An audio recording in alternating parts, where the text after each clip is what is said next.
This is a regular meeting of the City of Asbury Park Planning Board. Vice Chair Goonan, will you please call this meeting to order?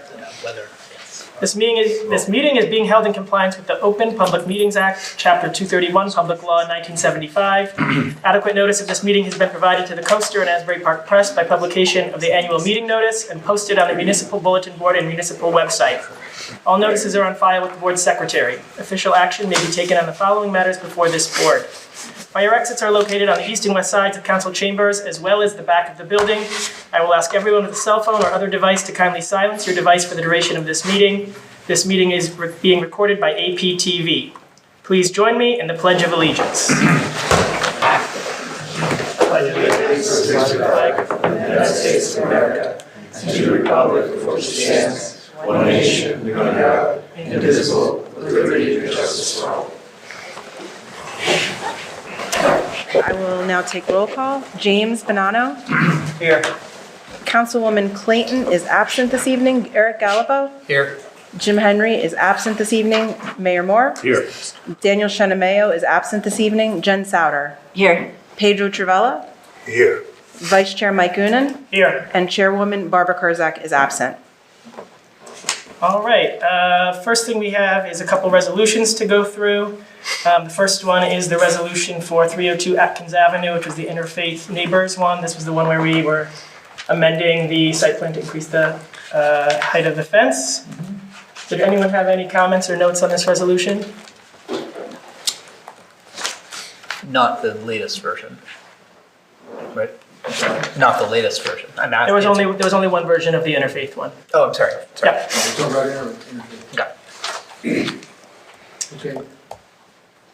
Why don't we get, I need somebody to move it, and then have Eric either move it or someone else second it, and Eric's really the only eligible member to vote on this.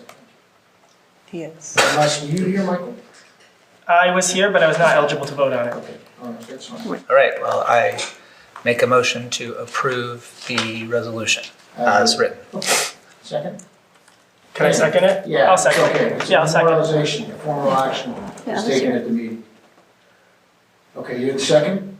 I second. Mike. Okay. Yeah, I was All right, here. and, For the fence? I'm sorry, For the fence, I was here. For the fence. you were here? For the fence, yeah. But you were eligible. Oh, but I wasn't for the first one. That's right. Yeah, Sorry. that was the same thing. Oh, okay. Sorry. All right. So, Eric, did you affirmative vote? I affirm that vote. Next. Okay.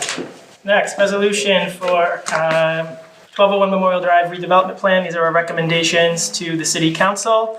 There was two versions of this that went around. Jack sent out a second version today. Yeah. Today. Yeah. Does anyone have any? Sworn. Yep. Does anyone have any comments on this revised draft? I do. So after reviewing the revised draft, I feel that some of the statements that were added in were not specifically what the board had said.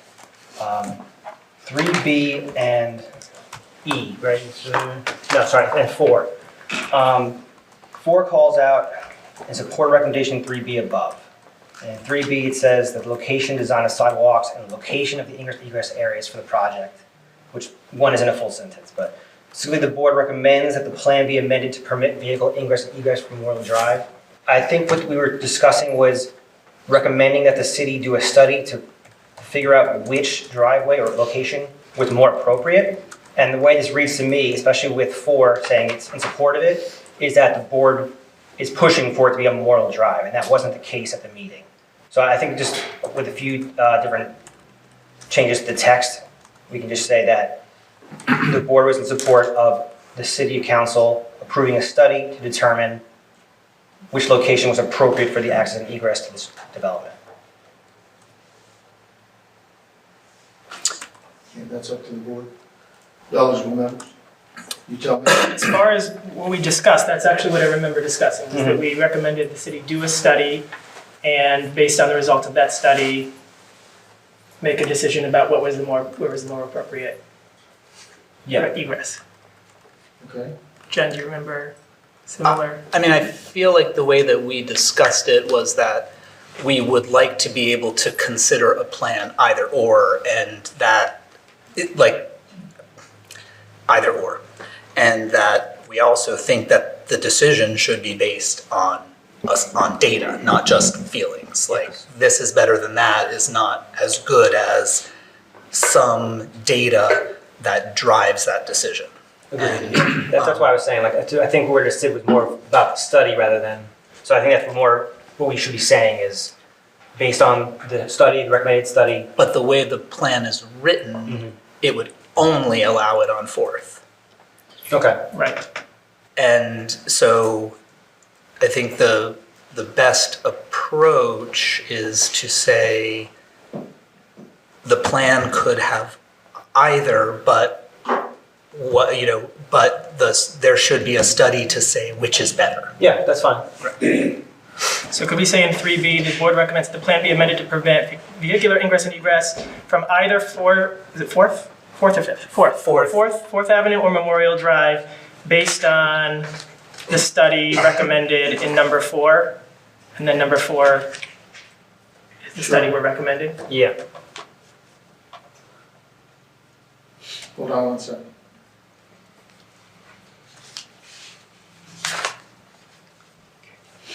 Okay, you want to base your decision or the empowerment based on empirical data that's done from a traffic study, correct? Well, we're recommending the council makes its decision based on a study. Right, so Yeah. then, depending upon the outcome of the study, that's what you would be willing to live with, is that correct? Well, I won't be a member of the board. No, for that. I'm asking. That was my impression. Am I understanding what we discussed? Let the data speak for it? Agreed. But I think the way that Eric said it with the fact that the Yeah, the- existing plan didn't offer memorial, so we can't, it should say memorial in there some way, the way that Eric just Right, spoke. so if we just take out, let's pass over 3B. Number 4, if I take out in support of recommendation 3B above, just have it read, the board recommends that the city council conduct a traffic and pedestrian impact study relating to the use of 4th Avenue and/or Memorial Drive as the location for ingress and egress to the project, as well as the impact on the surrounding streets and adjacent neighborhoods. Then we can add something to that, if you like. That would be your starting point, correct? I mean, I think 4 by itself might serve the purpose. Right? I think so. Correct. Yeah, because it mentions either or and/or. It's now, before it just excluded memorial completely. Now you've got it there for both. Yeah, I'm fine with that. So if we omit B completely, just amend 4, take out that first phrase, and after the word above, after the comma, make it a capital T, and just continue it on. I wouldn't take 3B out completely. I would leave in the location and design of the sidewalks, Okay, because that was something we specifically talked about. yeah, because we're up above, James says, I know you talk about with the sentence, but I read that in your power material or in connection with the board recommends. I see. Yeah. That makes, I So if we understand. strike out specifically, the board recommends that the plan amend, et cetera, all that in red, leave that other in there, it gives you, you're asking for the power to locate, design sidewalks, ingress, egress, and A will cover your streetscapes along with bicycles and the like, and then just take 4 and just leave it in, with the exception of omitting that first phrase. And I think that gets you where you want to be. I would agree. I'm good with that. Everyone, Yes. does that meet with everyone's approval? Okay. All right. So we have eligible members are Eric, James, Jennifer, and Michael. So why don't we get somebody to move the resolution as amended? I'll move it as amended. Okay, that would be Jennifer. And second, I'll second. okay, Michael Boone. All right, let's go with Eric, Yes. James, Yes. Jennifer, Yes. and Michael. Yes. Okay, resolution as amended is adopted. All right. That is our old business. Moving on to new business, we have one application on the agenda for tonight, 1401 Kingsley Street, which is the Sunset Square application. Yes. Mr. Chairman, I reviewed the submissions. Everything's in order. We have jurisdiction to proceed this evening. Take us away. Thank you. Mr. Chair, Mr. Mayor, members of the board. Thank you for having us here tonight. For the record, my name is Michael Vidiello. I'm a licensed attorney in the state of New Jersey. I'm here representing the applicant. This application is for PHM Sunset Square Urban Renewal. We're here seeking preliminary and final major site plan approval with certain design waiver relief for a 28-unit, 3-story townhouse-style development on the corner of Kingsley Street and Sunset Avenue, and that's the northwest corner. I have with me here tonight, as my witnesses, representatives from the applicant developer. I also have my civil engineer. I have a landscaping and lighting expert, as well as our architectural expert. The application has been through the customary redevelopment process here in the city. We've appeared before your TRC twice, received comments, made plan revisions both times, and we've also been before your mayor and council twice and made revisions and finally obtained authorization to proceed before your body. If it pleases the board, I'll start with my first witness, a representative from the applicant. Please. And would it be okay to swear one witness at a time, or did you? Yeah, one, but I'm going to swear in my staff because there's a lot of times there's interchange during the application. So gentlemen, please raise your right hands. Me too? Yes, please. Do you solemnly swear testimony about to give in this matter with the truth, the whole truth, and nothing but the truth? I do, yes. Starting with you, would you please give us your name and spell it? James Mullen, M-U-L-L-E-N. Thank you. And gentleman to my right. Michael Sullivan, Clark Kane Hints, Board Planner. You. Doug Llewellyn, Inside Engineering, Board Engineer. Thank you. Mr. Mullen, can you start by describing your position at Pulte Homes? Sure. for the board? So good evening, Mr. Chairman and board members. My name is, as I said, James Mullen. The Director of Land Entitlements for our Northeast Corridor Division. Been with the company, with Pulte Group, for 23 years now, and also an attorney licensed in the state of New Jersey. Just going to give you a little background about our company, starting with the Pulte Group, which is... You've testified before us on other applications? I haven't been before the planning board, Okay. just before the council. I'm sorry. No problem. So, Pulte Homes, or Pulte Group, is a national home builder based out of Atlanta, Georgia. Company was founded in 1950 by Bill Pulte, who built the first house in Pulte home out of the back of his pickup truck in Detroit, Michigan. And since that time, he's went public in 1969, and company's publicly traded now in the New York Stock Exchange. 2001, we merged with Del Webb, the premier home builder of active adult communities. I'm sure you heard of Sun City communities in the south, east and southwest, and so that's part of the Pulte Group family. And then in 2009, we merged with Centex Homes to become one of the largest home builders in the nation. And now we are 41 divisions across 24 states, an S&P 500 company. In 2022, named Fortune Magazine's one of 100 best companies to work for. And nationally, we've closed 29,000 homes in 2022, all for sale. We do no rentals. It's all either single-family townhouses or low-rise condominiums for sale. Our local division, Northeast Corridor Division that I work for, is based in Bridgewater, New Jersey. And that's been in existence since about 1997. So we have a local builder with, national home builder resources. And our territory includes all of New Jersey, eastern Pennsylvania, southern New York, and parts of Delaware. We've built a number of communities in and around Asbury Park and Howell Township, in Point Pleasant, Eatontown, and Manchester over the years. Currently, we're building throughout other parts of the state in Far Hills and Somerville and Warren and Somerset County. Right here at Parker's Creek and Oceanport at Fort Monmouth, we have a community of townhouses we're building. The link at West Windsor in Mercer County and Vermilla at Union, both or transit-oriented communities there. And a number of communities in Bucks, Chester, and Montgomery County. All in all, in 2022, our division closed 545 homes, and that's kind of where we are usually. As for Asbury Park, as Michael had said, we were designated as the subsequent developer by agreement dated August the 28th of this year, 2023. We are the contract purchaser of this property, don't own it yet, but plan to build 28 stacked townhouses there.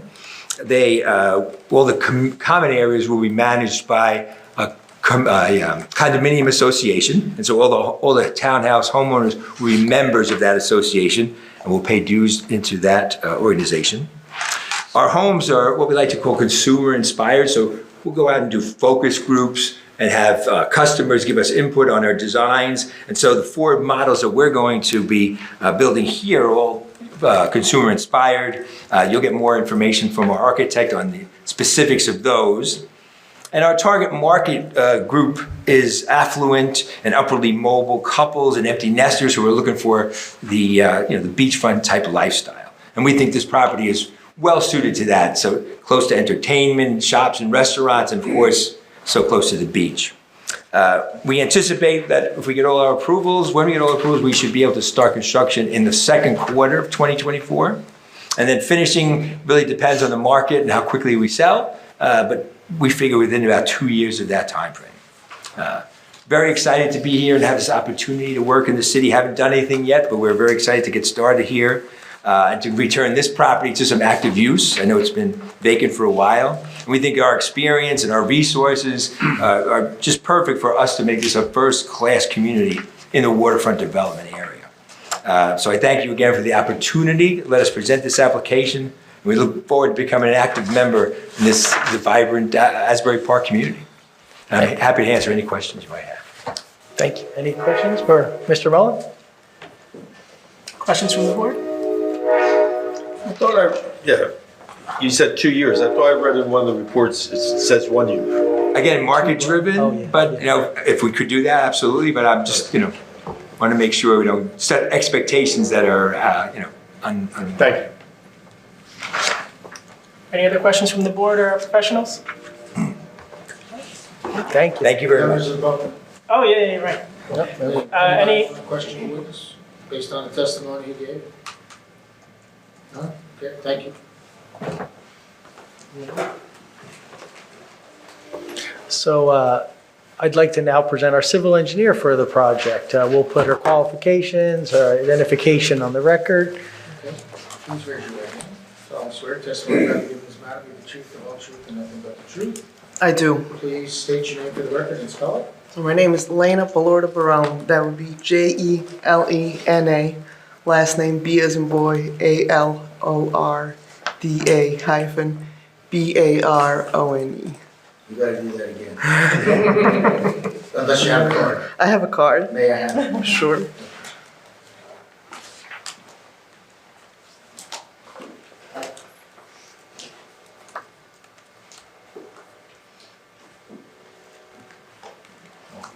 Pass it down. Thank you. I am a senior project manager at French and Perello Associates. I'm a licensed professional engineer in the state of New Jersey, and I have over 25 years of experience practicing civil engineering, specifically land development. I have been before many planning and zoning boards throughout the state of New Jersey. And your New Jersey license is current. Yes. Thank you. Are there any questions about Ms. Barone's qualifications? No, we're set, thank you. Thank you. Seeing none, I would submit Ms. Barone as an expert in her field. And Lena, the site plan application that was submitted as part of this application, was that prepared by you or others under your direction and control? Yes, it was. And you have exhibits depicting that or portions of that plan here tonight?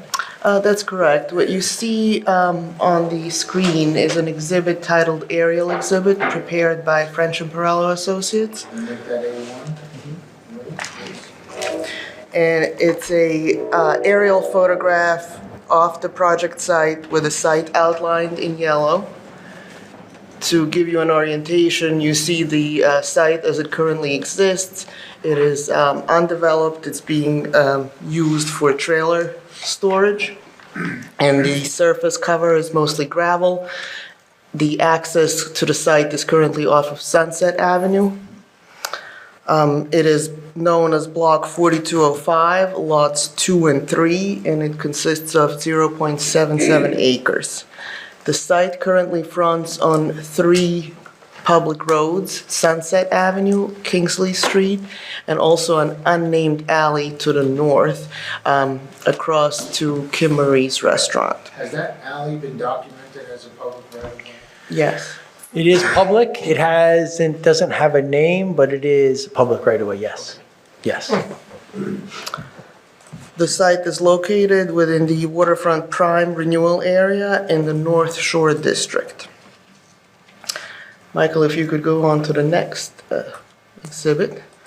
I'm going to show you the proposed development. So Pulte Homes is proposed. Talk about the marking, this one will be. That would be A2. Okay, thank you. Each one will go in numerical order.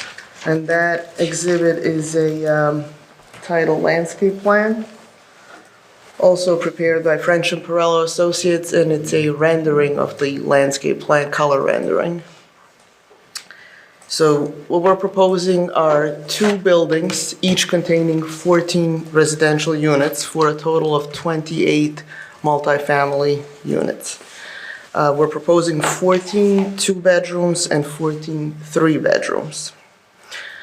The buildings are oriented to face and take advantage of Sunset Park. So one building fronts along Sunset Avenue, the other building fronts along the alley, and the units that are fronting on Kingsley Street have their entrances fronting on Kingsley as well. So we take advantage of all 3 roads as far as building orientation goes. Sidewalks will be provided to the main entrances, connecting the entrances to the public right-of-ways. We will also be proposing a sidewalk extension from Kingsley Street along the alley. Vehicular access to the site will be off of Kingsley Street only. 2 wing walls, Michael, if you could maybe, show it right there, are proposed along Kingsley Street to screen the vehicles in the parking area. Those walls are going to be 4 feet tall, and there will be landscaping in front, and you will hear a lot more about the landscaping from our landscape architect. On-site parking will be provided. Can I just interrupt you regarding the sidewalks along the alley? Will they be located on the site, not in the public right-of-way? Correct. And will we be granting an easement across those improvements as was requested by one of the board professionals to make sure there's a public access easement across that? Yes, we will provide an easement. Sorry. So on-site parking would be provided in garages and driveways. Each unit will have a 1-car garage and a 1-car driveway. The required number of parking spaces is 42 parking spaces, which is 1.5 space for each unit. We are proposing 28 1-car garage driveways and 1-car garages, so a total of 56 spaces will be provided. So we will be exceeding the minimum required. There will be no loss of on-street parking spaces, even though we are proposing a new curb cut on Kingsley Street. Those 2 parking spaces that would have been lost will be actually relocated down to Sunset Avenue. Currently, the site is accessed off of a curb cut on Sunset, so that curb cut would be closed, and 2 new parking spaces would be striped in that location. Could I ask about, just because I see in your drawing, the hashing you have in the corner of Kingsley is significantly longer than what we usually use. Why is it that long? So that's for the bus stop that's located at that corner? Bus stop? Because that doesn't currently exist, right? That's not, No, the that bus stop I know exist. is there, but I don't think the hashing is right there, is it? The hatching would not be, so what we would have to do is we would cross out the hatching for the bus stop. Okay. But there is a portion of it too. There is some hatching there currently. Yeah, there it is. There it is, you see. On A1. Okay, so it is that long now, all right. Yep, because of the bus stop. So there would be no loss of on-street parking spaces. We're not proposing any designated loading areas, as this is a residential use. Delivery vehicles could pull up or park on the spaces in the street. If moving trucks, when they come in, they could utilize the driveways, or if they're too big for the driveway, then accommodations would have to be made for off-street loading. Refuse and recyclables will be stored in the individual residents' garages, and the residents will wheel out their trash and recyclables on pickup day. As you've heard Mr. Mullen testify, there will be a condominium association for this project, and they're going to employ a professional company to maintain the site, including landscaping as well as snow removal. No project signage is proposed as part of this development. The site was designed with 87% impervious cover, where 90% is permitted, so therefore 13% of the site will be landscaped. And I would like to also address the streetscape, as on the plans, we do not show the streetscape improvements, because those will be installed by the master developer. And just to clarify, the streetscape improvements are depicted along Sunset, is that correct? And they currently exist? Correct. So Sunset Avenue currently does have the paver band, the sidewalk, lights, trees. And the only modification the master developer would do to Sunset is to sort of help close off the existing curb cut. driveway and continue the streetscape through that closed area? That's correct. Right, okay. So then that similar style improvement will be taken over to Kingsley Street. So the master developer would then construct the banding, the new sidewalk, also trash receptacles, benches, new street lights, trees, all of that would be installed by the master developer. And the two parking spaces that are going on Sunset. they would stripe that as well. They would. Yeah. Correct. They would also close that curb cut. In fact, they would even install the utility stubs that we would then connect into. And just for clarification for the board, along Kingsley, our material that you see tonight does not depict that. However, it's definitely part of this application, the brick banding, everything Ms. Barone just described, the bench, the bike rack is all part of the application, although it wasn't shown on our exhibits, but I'm sorry for interrupting. Can I ask a question about this? So I know everything in the public right-of-way ends up being under the infrastructure component plan. So with this development, is that triggered for the entire block or just for It's a good question. So the master developer, it doesn't get triggered at all until 50% development of the block. They're not there yet, but they would do this early. So they're going to do this now. It's not technically triggered yet. It's not required, but they are going to do it now. And Ms. Barone's also going to talk to you in a minute about the alley. Yeah. There's nothing in the infrastructure component report that requires any improvements to the alley. However, we talked to the master developer about it, and they will improve the alley as And they will. a little bit different, but Ms. Barone can describe. Right, so the alley would get a curb on our side of the street, and also it would be full depth repaved. The whole, through the whole length of the alley. The whole alley, The that's whole correct. length of the alley, repaved. Thank God. That pavement there is abysmal. So that's great. While we're there, right now on that northern edge, there is a black chain link fence that's clearly on your property. There's also a wooden fence, which it was always unclear to me if that was Kim Marie's, if it was on this property. What's happening with that wooden fence? Is that going away? The one that, I believe if it's on our property. if it's on our side, it's going away. If it's on our property, it's definitely going away. Right, we're removing the fence. Okay. Can't integrate that with the new houses anyway. You know, the signs on the hanging over it, there's a Bud Light and stuff like that, the Bud Light signs and stuff on the side. So I think that summarizes the infrastructure improvements. One more question. The curb that you mentioned in the alleyway and the repaved, will the curb be along that northern property line? Along the No, sidewalk? just the southern property line. Yeah, our northern property Sorry, line. your northern property. Correct. Yes, okay. Correct.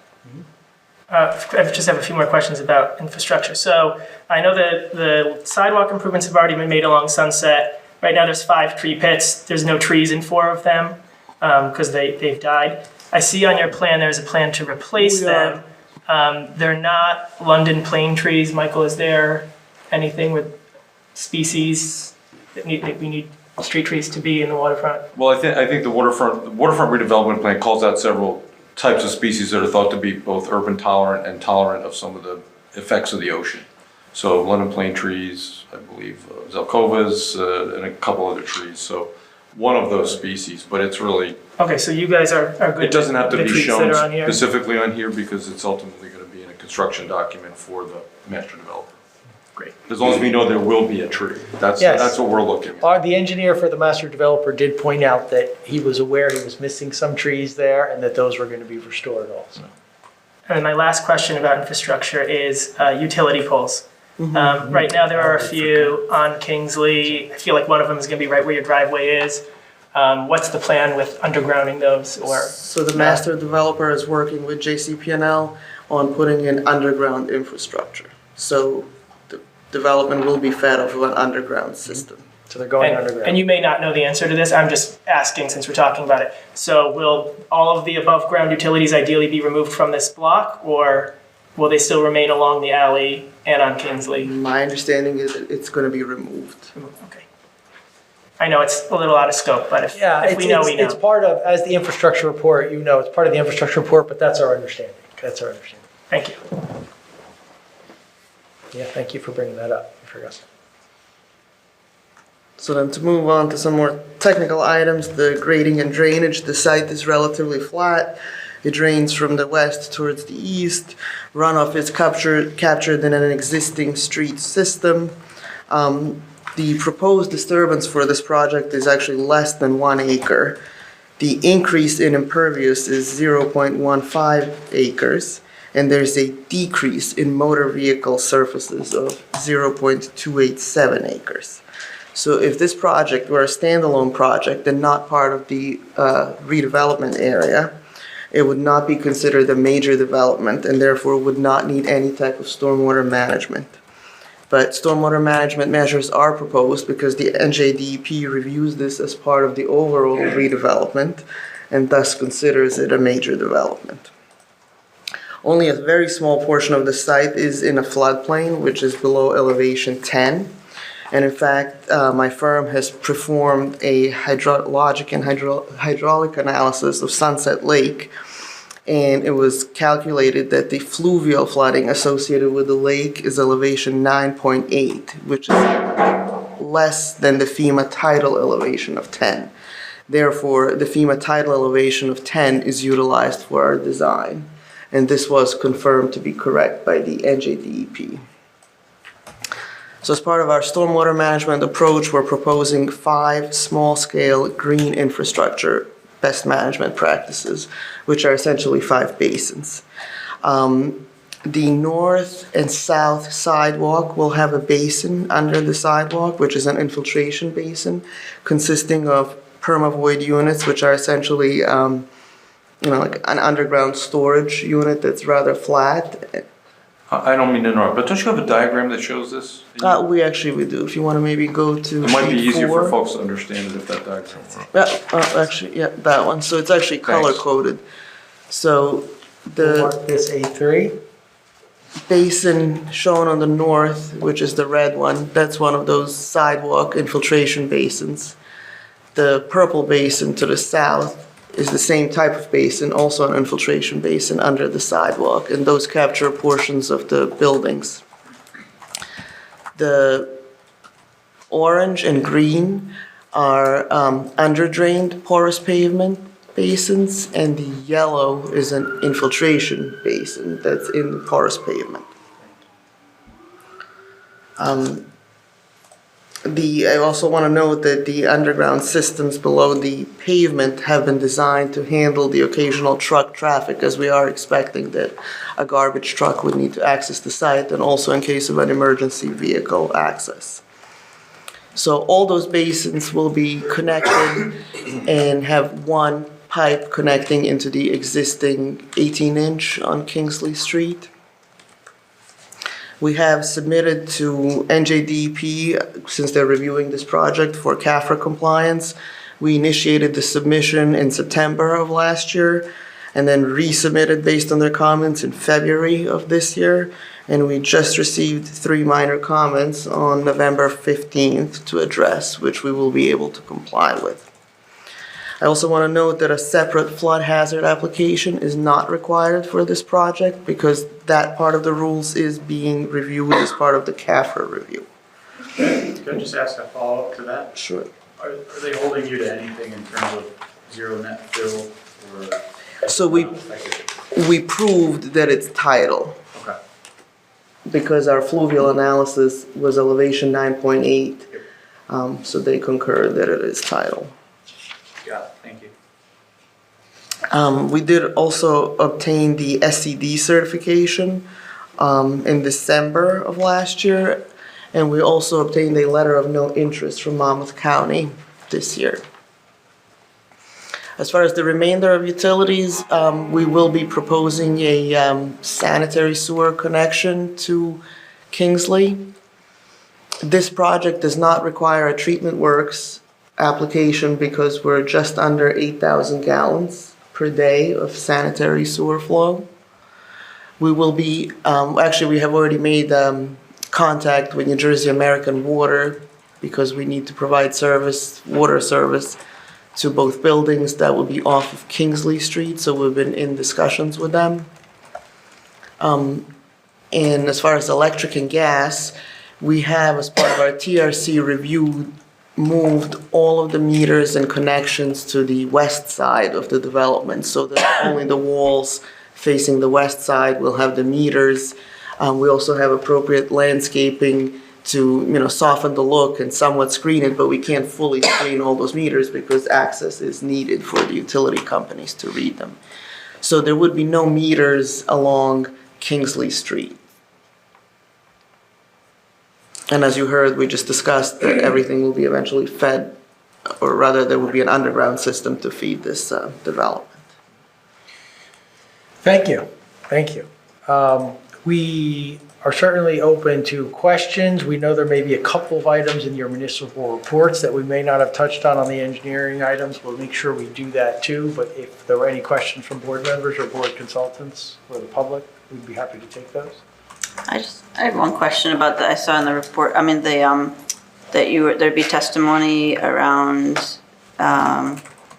LEED Silver certification, like what the project was doing. You just talked about the stormwater piece. Is there anything else from the engineering, site engineering? Not for me, but you will hear more from the architect.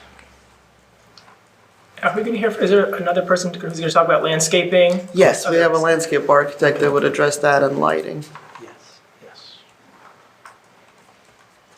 Okay, lighting. So that was going to be my last question. It's another infrastructure question about street lights on Kingsley. Again, I know it's kind of out of scope of the project, but is there going to be new street lighting along Kingsley? Yes. Yeah. And that's typically 60 feet on center under your report. What they'll probably do is locate one on either side of the proposed driveway, and then from those points, they'll carry it out to the appropriate corners, dividing it equally. And those will be like the black goosenecks, like the new. Yes. Absolutely. Do you guys want to do questions first, or would you rather just go through your report, Doug? We can start with questions, I guess, and then if there's anything remaining. It touched on a lot of things in my report, but a couple of follow-ups. You mentioned the bus stop on Kingsley. You said that would be unaffected and Correct. maintain operation as it currently does. Yes. Can you just review with us the mechanical equipment locations? I know there's some located Sure. on those islands, and can you just review that with the board? So the air conditioners for the units would be, if you look at the exhibit, would be located there, the squares in the white space. We will be adding bollards to this plan, 2 bollards per location to protect them. That was a request from the municipal staff, correct? Yes.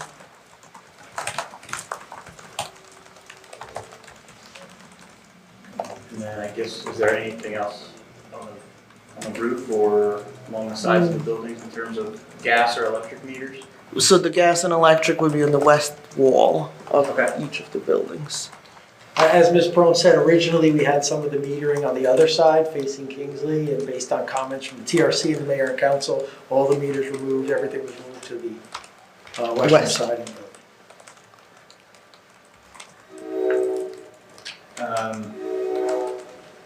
This was a follow-up from the TRC, but there was supposed to be bicycle storage in the garage? Or was that Yes. more for the architect? Okay. got the answer I wanted. Yeah. Yeah, and the bicycle rack, there is a bicycle rack proposed in the streetscape along Kingsley. It follows the typical design requirement under your infrastructure report, so that is the style it will match.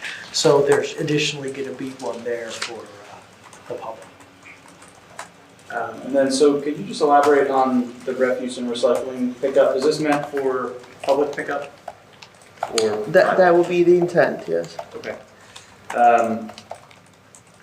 So when you, I guess all the garbage is going to be corralled in the garages, and then you mentioned it wheeled out. Correct. Will it just be wheeled out into the center aisle there, or are we going out to the public right away? Well, the center aisle, I think, would be what would make sense because the garbage truck can access it. Again, that would be coordinated. And then just in terms of the garbage truck being able to turn around, is that something? Well, they would have to either back out of it or back, up into the site and then pull forward. I mean, it is 150 feet, so it meets RSIS. It doesn't need a turnaround. But again, if there's no people that are parked in the driveways, that could be certainly used as a turnaround location. Okay. But otherwise, the truck just backs out onto Kingsley. Or backs in. Or backs in. Or backs in. Could it back, if it backed in, would it be able to reach with a picker? I mean, with an automatic picker, it's usually mounted on the front of a truck. Could it actually get to the back if it backed in? Well, I guess it would depend how the cans are left also, right? But you say you're gonna have the city pick up the trash. That's the To the proposal. best of my knowledge, we have an outside contractor. The city does not run the trash business. To the best of my knowledge, it's Delissa goes on no private property to pick up trash. So we tell, like Monroe Towers, bring it to the curb. Okay, well then, We would have to That's what they have to coordinate do. that with the pickup company. Yeah, we'd have to coordinate that, and then it would be part of what the condo association Would advise. would advise unit owners as an enforcement, as a, advisory body to all the unit owners. And same with the recycling. Now, the city does do the recycling, but again, to the best of my knowledge, we go in nobody's private driveway to pick it up. So it's gonna have to be brought to the curb, I believe. So is it safe to say that if, as a condition of any approval, there would need to be in coordination with the entity that handles the city's refuse and recycling? I'm sorry, one more time? As a condition of any approval, that there would need to be coordination to the satisfaction of that pickup company? Yeah. They would Yeah. be, okay. So just educate me from a practical standpoint, if it can't be picked up internally, right, with what's happening today with trash and recycling pickup, and folks are gonna have to bring it out of their front doors, right, and put it on the curb, and there's angled parking there. What is the pickup, what does the hauler say about that? Are they gonna go in, pull the stuff out between the cars, and how does that work? I mean, just practically, how does it work? I'll ask Mr. Mullen to step up and briefly address the board again. Briefly. Well, you can say that. Sure. So typically with our condominium associations, if we can't get, city pickup, if it's not public, we would do a private hauler and they would make arrangements for them to bring a certain truck that can go into the Internal. fire. Exactly. Okay. Yeah, that's how it works. So I don't foresee anything being dragged out to Kingsley to get picked up. Okay.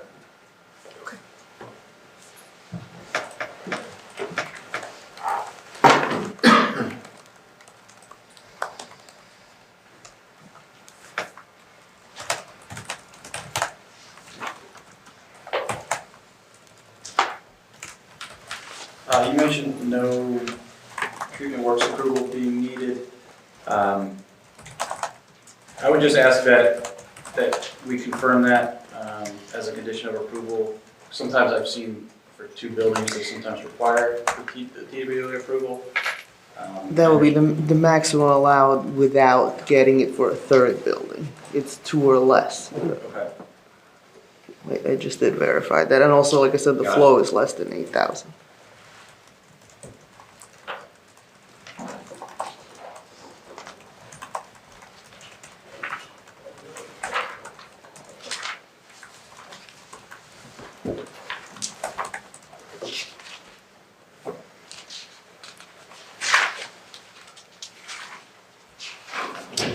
You mentioned the pervious pavement drive aisle capable of handling truck traffic. Yes, occasional truck traffic for garbage pickup or emergency vehicles.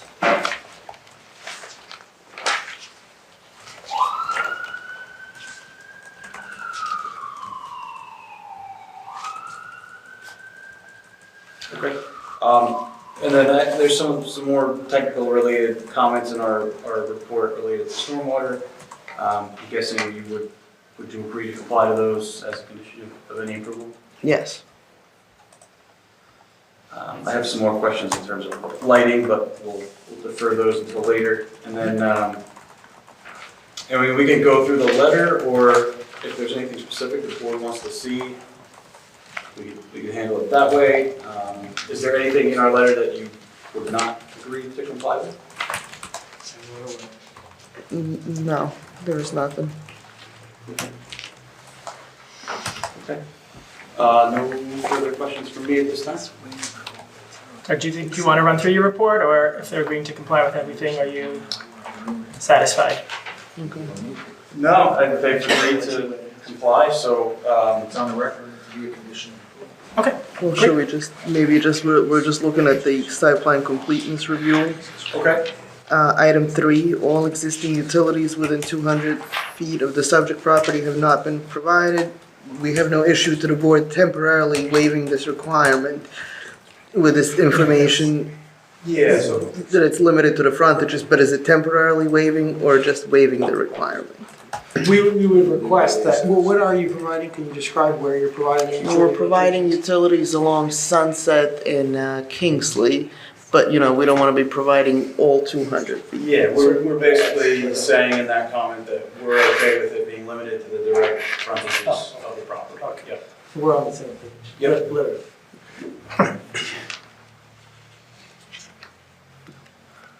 I guess maybe one clarification point too would be that you were asking for the details of the curb cuts and all, but since the master developer is providing that, do we need to also show it on our plans, or do we defer that to plans by others?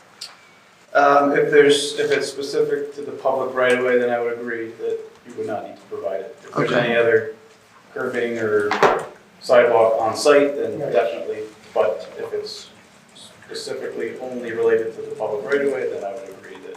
And we'll clarify that too on the plans so that it's understood that the details are somewhere else. Okay. You want to move report?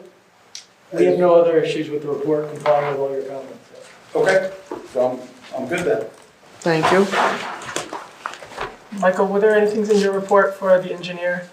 The only one go ahead. No, I thought that everything that was in my report related to engineering or the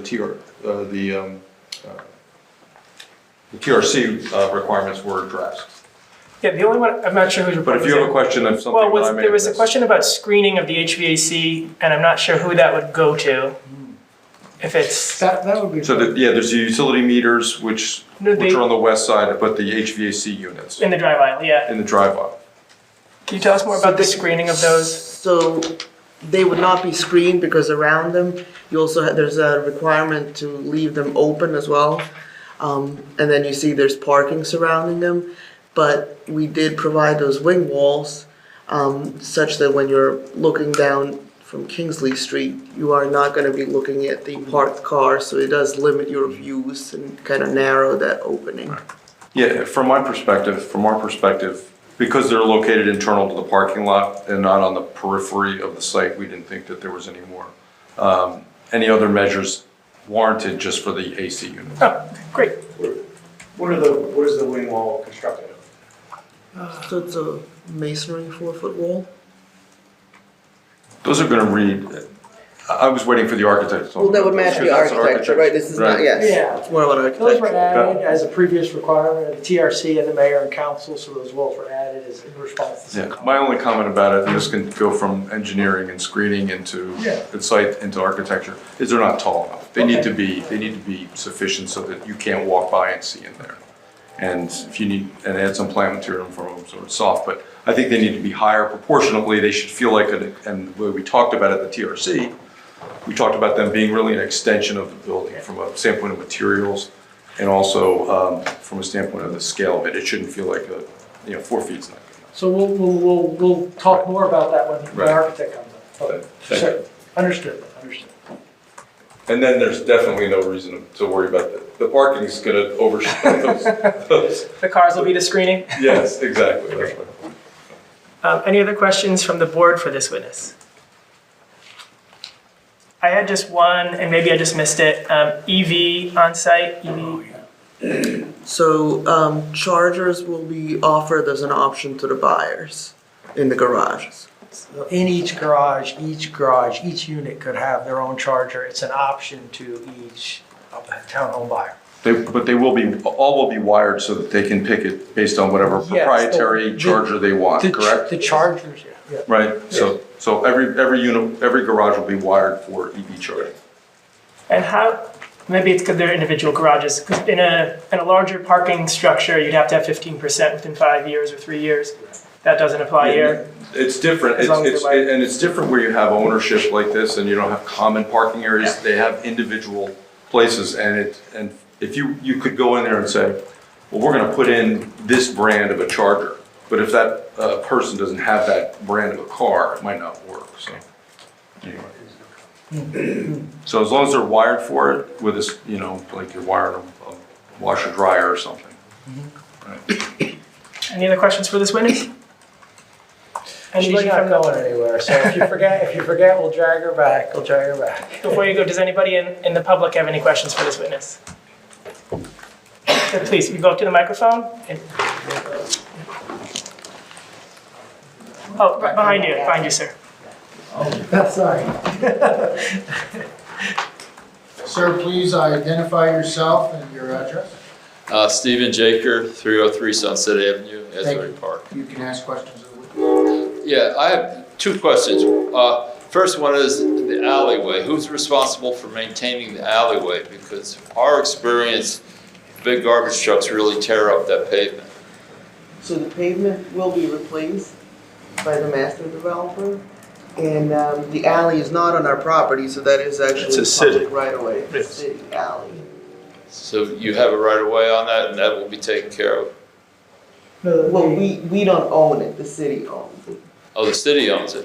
Yes. It's public right of way, the city owns it, so they'll be redoing it, and then it'll be the city's Okay. responsibility. My other question is, about a month ago, we had a bad rainstorm and we had flooding on the Sunset Lake overflowed and came up, and our parking lot was underwater. We got a lot of water in our basement. It took us a couple of days to pump it out. And for a day or two, for one day, we couldn't even get in there with a car. Is this project gonna make that situation worse, or what's gonna happen? So it's not gonna make that situation worse because the lake is affected by obviously the tides and the large drainage area that drains to it. The project is just a small component, and the project has been designed to reduce runoff to it and to mitigate any total suspended solids that go into the runoff. So the project complies with all state stormwater regulations. And it has been also designed to be elevated above the flood hazard elevation, so that the new buildings would not be affected by the flooding. But if you elevate, that means there's probably more water coming my way. No, I wouldn't, because the water that's coming your way is tidally influenced. So The it water wouldn't be coming from- our way, it was coming down Webb from the north, not from the lake. Right, because the lake is actually connected to Deal Lake. That's how the connection works. Okay. Deal Lake connects to Sunset Lake. Okay. All right.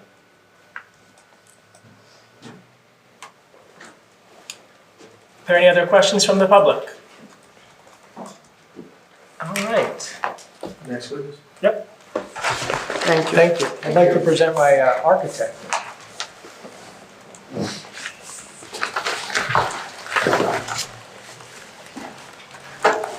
Sir, please raise your right hand.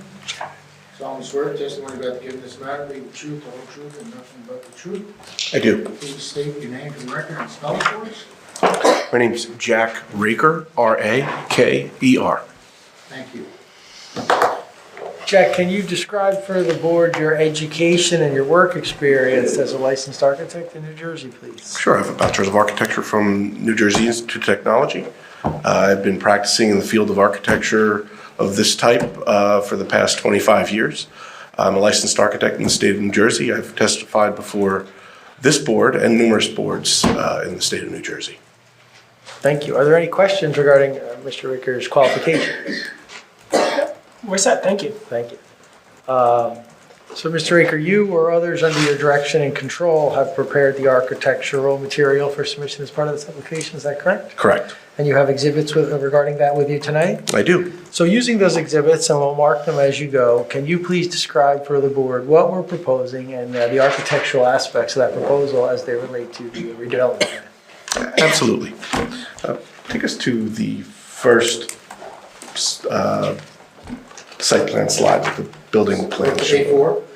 Oh, yeah, this one, I'm waiting for him this is it? This is the one? Okay, A4, yeah, please. Yep, this is it. And I'll give you a printout of what we're marking so that you have in your board secretary's file these, we'll have this printout with A4 on it for you. So what you're looking at here is a site plan, but on that site plan, we're showing the individual units on the site. And I'll take you through an individual and walk you through how these units interlock. There are two units stacked on top of one another, and they're interlocked together. The ground floor unit has, living space at the ground floor, and the other unit, it starts its living at the second floor and goes up to the third. So what you're seeing is you're seeing the garages that are at the back. That was described before, that there are a garage space for each unit, and then behind each garage there is a parking space. So every unit gets the garage and the parking space behind. And then within those garages, you have direct access to your unit. There's not a man door at the back from the alley. It's only vehicular access that happens from the alley side. Access or pedestrian access to the units happens on the street side. And this is done, it animates the streetscape. It allows people to walk in and out of their unit on either the Sunset side, the alley side, or the Kingsley side. So that's how those units will be accessed from pedestrians. If they want to go to the beach or head into town, they're walking out of their units on those streetscape sides. And I think this is a good thing. It's going to activate that alley, put more eyes on the alley, and give a nice streetscape to that alley. As again, we had 14 two-bedrooms and 14 three-bedroom units. Each one interlocks. There's a two-bedroom unit stacked, a three-bedroom unit stacked over a two-bedroom unit. If you could go to the next slide, please, and zoom into the left-hand unit on the left-hand side. A5? Be great. What is A5? So what you're looking at, and they're shown in alternating colors, a light tan and a darker orange color. On the left, you'll see it's called the Greenwich. It's the three-bedroom that has the garage accessed from the alley, and then only internal stairway access. So there's also a door up along the up along the Sunset side. That door is access to that stairwell. So that person only has second floor living and then third floor living. The unit to the right is the Murray Hill unit. It's a two-bedroom that has living space at the ground floor. The pedestrian access is to the door along Sunset, and then through vehicular access, you could walk through that garage into that unit. There's generous open floor plans, living, kitchen, dining, very well-appointed units. Pulte has a number of different finishes and classes of finishes for people to choose from. And they're generally very well-appointed units. And then you can see there's also stair access from that Murray Hill unit that goes up to the second floor. Mike, if you could just get us to the second floor. There we go, great.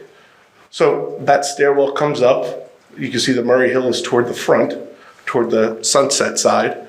And two bedrooms, generous closets, two bathrooms at this level, internal laundry and a mechanical space, some additional storage there for the unit.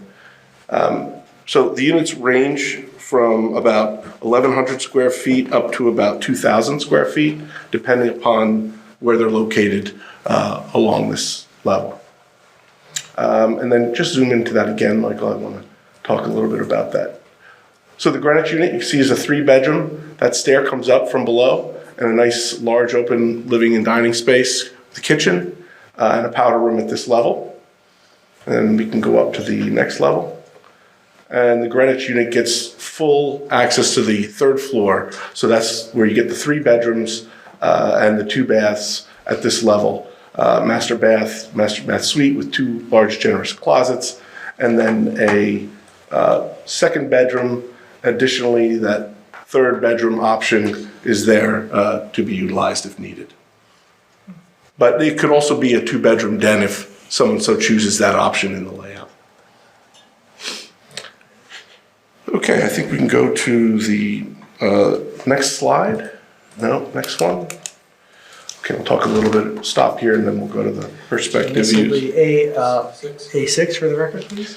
So all the buildings are 3 stories. They're 33 feet from grade to the roof. It's well under what's allowed in the zone. And you can see the way we've articulated these buildings. They're all very well appointed with great materials. The 2 main materials on the elevation are a fiber cement siding. You're very familiar with this. It's a very common siding. Most common one is the Hardy siding, James Hardy siding. But it's a combination. It's a recycled material with concrete. It's very stable. It holds its paint for a long time. It's a good material, commonly known as fiber cement, and it can get many different finishes. The other material we're using is brick, and that's at the base. It's a water table. We've created a strong water table, and then we've accented the corners. We've come up with the brick on the corners and accented some of the entries by bringing that brick up to mark some of those entries. It's important in these style units to sort of make people feel like they have their own space that they're entering into. They can identify their door and their unit from the street. So we try to accent them with canopies and or special materials. But you can see these buildings are definitely designed to orient vertically. Even though we have horizontal differences, they're designed to orient vertically so that people can really identify their unit. They know how far down they are on the block, and they could walk directly in. We've been through numerous iterations of the elevations. So you have the pleasure of seeing tonight the one that we think has been vetted out through the TRC and the governing body. So we're very excited about these elevations, and with them and I think Michael's pointed out in his report that it comes with a number of design waivers that we'll have to get these approved by your board. Just in the redevelopment plan, there's a number of guidelines, architectural guidelines that are required that these units just don't, because of their design, don't comply with. But we feel it's a very strong architectural design style, and we feel that it's got a great look. We're very happy with this, but we are open to any of your opinions and comments, so we'd like to hear them. Just zoom into this elevation. Nope, the one, just that one right Hang on, there. hold on. This is going to be A7. Please. This is A7? Yes. Let's go to the end elevations. I'll start there. I noticed that it was discussed that we showed some mechanical locations, meters and such. They're on the end elevation facing the brick apartment building, not on the Kingsley side. They will be screened with landscaping as well. So you'll see they're pointed out there. You can see the meters shown and on the ends with a small closet for sprinkler. And then go to the alley side elevation. Zoom in that. Yep. This is the internal side. This is the alley with the garages. We have a larger outdoor terrace that's there. We feel it's internally facing. We created a larger terrace. This terrace you could actually get some furniture out on. If you want to spend some time outdoors, you could do that here. All of the other terraces, I'll take you through the other elevations, are smaller. You're not getting furniture on them. They're just balconettes, or they're just for standing only. I'm not going to be able to put any furniture or anything on the street-facing balconettes. Can I ask about that? Sure. Is that because that's the south side? Is that just why is that? No, I just think that it's the way those are used. They're used, if you want to have dinner out on your balcony, you could do that on those rear balconies. Whereas you wouldn't want to do that on a street-facing balcony, have a table and serve dinner out on a street-facing balcony. And I don't think that, the way the redevelopment plan was written, it envisioned those uses happening on the street. Those were more private spaces in the rear yards. Front elevation. So let's start at the Kinsley side. Just one Sure. question. Have you used these floor plans in other locations than Asbury Park? Derivatives of the floor plan? This is the question. I'm just trying to, I don't think I fully got the question. So these are not custom, the floor plan, the Greenwich, the Bowery, these are typologies that you use in multiple locations. There are, but with small modifications. Yeah, there are modifications that we do obviously for various locations. The plans have been developed and designed, but then we do make modifications relative to the site, their location, whether they're in a more urban context or whether these they're are more substantially consistent with similar units that are sold in other locations. I'd have to ask Mr. Mullen. Yeah, it would have to be. I'd have to ask Mr. to answer that Mullen question. because of his experience with other Pulte projects. I'd have to ask Mr. Mullen to comment on Yeah, The interiors are, the basic layout is similar to what we sell in other places, but the exteriors are totally different. The exteriors on this community started out with pitched roofs. Our first submission to the municipality had pitched roofs. Look, not a lot like this at all. This was changed to look like this based on comments from the TRC, comments from the mayor and council. So one of the comments that was made is activating the Kingsley side of the street. And so one of the things we did was we took the doorway, turned it toward the Kingsley side so that people had to ingress and egress out on the Kingsley side of the street. We've also added some balconettes at the upper levels to activate the Kingsley side. Those are just balconettes. You could open the door, stand at the balconette, and look out. On the waterfront side, we think it's a great amenity looking out toward the water, even though you have probably very limited or skewed views to the water. But you can see also at the back, those balconies stick out much further. You can see them projecting out into in and over the driveways. And on the Kingsley side, these window openings we see that are 2/3 opaque, and then what exactly is that? Is that? So we're trying to address a rhythm in the fenestration. So you can see the size of the opening is proportionate to the adjacent window. Instead of just putting two small windows there, we try to create a larger proportionate opening to the adjacent windows. There's likely a bed wall there that we don't want to interfere with, but we can get some light and then we can keep the rhythm of the facade by using that treatment we showed there. And Jack, just to confirm, like the engineering drawings, these drawings don't show the street tree facades along Kingsley, just like our engineering drawings. So you don't see the bike rack, the bench, those trees, the lights, the street lights. Correct. It's But they conceptual. will be as part of it. They're a part of the project. So let's zoom into that at Kingsley elevation real quick. I don't know, they're talking about going back. Hold on. The rendering, you don't want to go back? Okay. Yeah, I just wanted to point out the wing walls. Just zoom in. So we do have the wing walls extending out. We did increase their height a little bit. But I think, to Michael's point before, that was a great comment. Re-examining at a 4-foot height, it doesn't really block your visibility as much into the corner. And we would consider, making that a screen height, making it much less visible to see into the alley and to the motor court. Like a 7 foot. Yeah, I mean 6 foot. I guess it's a question of whether you want the wall to feel imposing or just block your view. 7 foot, maybe it feels a little imposing. I'm open to 7 feet. Well, I think we should look at both. If you. Yeah, I mean, I think 6 foot would block anybody's view in as you walk by or from across the street. But yeah. Let's let's move on to the perspective. I think everybody, it's hard to see the elevations. We have a number of perspective views, so you can really get an idea for what these buildings are going to look like. And we're really excited about the aesthetic here. So you can see along the Kingsley side, you get that active door. I'm sorry, just A8? This one would be A8. Sure. I'm sorry. Sure. No, just Right ahead. keeping up and That's keeping one up. thing I always forget You got it. to mention. So you can see at the base of the building, I know there's a lot of landscaping there, but there is a brick water table that goes around the building at the base.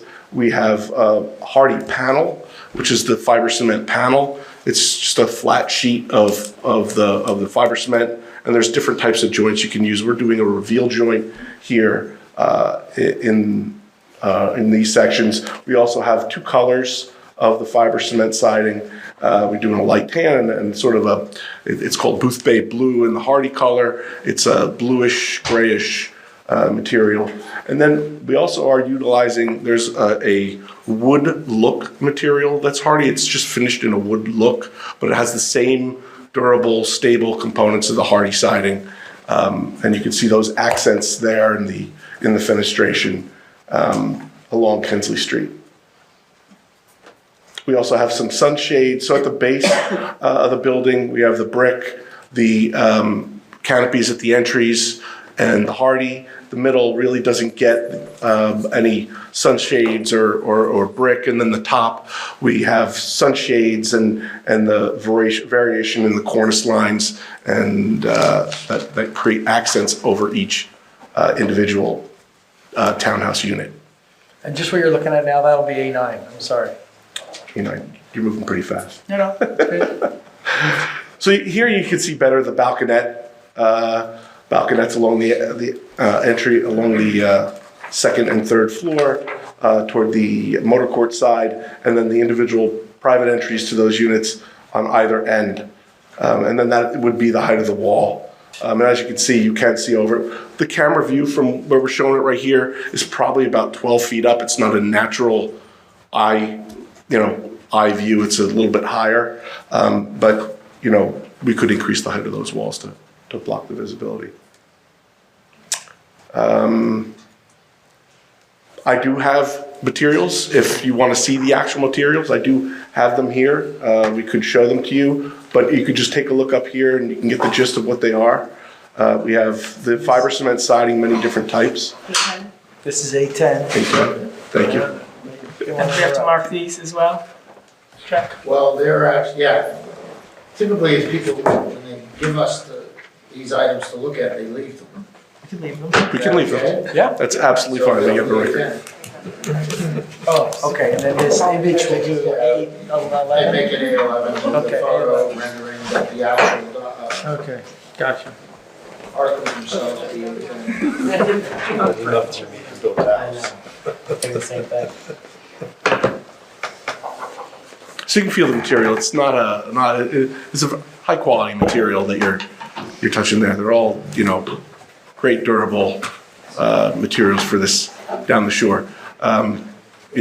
These materials down here get beaten up pretty badly from the sand getting blown and just storms and stuff. So you have to use high quality materials here to make sure they last.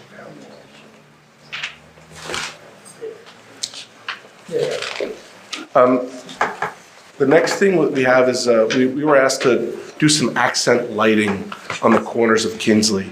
Let me just comment Sure, 1 second. sure. So the mayor and council, when they reviewed our submission, there were a lot of revisions that were made as part of their comments. And then during the final meeting with the mayor and council, there was one last comment that wasn't really shown on our plan. But the mayor and council felt comfortable going forward and sending us to the planning board anyway. And what they did is we put a written description in our subsequent developer agreement that said this was approved, but that the applicant needed to add specific accent lighting to the corners of the building facing Kingsley, wall wash and similar accent lighting to improve the visual aesthetic. So this was part of what the mayor and council asked us to make this change to the plan. They didn't see it, but they asked us to make this as part of our submission to the planning board. I'm sorry, can you just repeat, it's uplight, what kind of lighting? I'll let my architect describe. It's accent lighting really to improve the visual aesthetic of the building. They wanted some of that added. So we've added some different types of lighting. We have some details to show you as well, the different accent lights. At each entry door is going to get a down light, just small accent light. It's not meant to really light up the sidewalk or make it safer. It's just so that you have light when you're putting your key in your door. It's up and around, and it creates a little glow around your door. The other lighting that we've added here is we've added at the top. So you can see we've added recessed LED lighting on just the corners, on the sunshades, and in the cornice. And then at the lower level, just above that canopy, we've also added some accent lighting there as well. So, and that's going to be done both on the Kingsley and the Sunset corner, as well as the alley and the Kingsley corner. So it'll accent both corners along Kingsley. Will it be on the southwest Sunset corner? It will not. It will not. That's adjacent to another building, and we don't think having those lights might just not work for those neighbors. So we want to limit that lighting. Is everything like dark sky and? All dark sky compliant, all shielded and pointing down. And our landscape architect will also talk a lot more about lighting specifics. So he's giving you the quick overview, but Ms. Pasaya will give you more detail on lighting in a second. And we've provided, here's some sample cut sheets of that. We can provide these as far as resolution compliance. To the left is a track lighting that it can be inserted exterior in the cornices.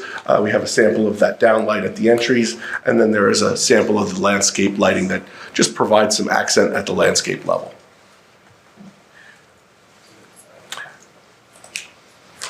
There was a question with regard to the LEED certification.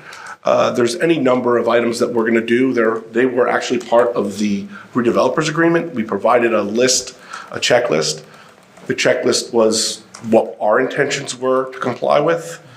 Although in construction, if we feel we need to, upgrade some area, we may swap a compliant piece out. But that's when we get to construction documentation and we start to really pursue those items and engineer the building. And just for clarification, so the subsequent developer agreement does include this requirement in it.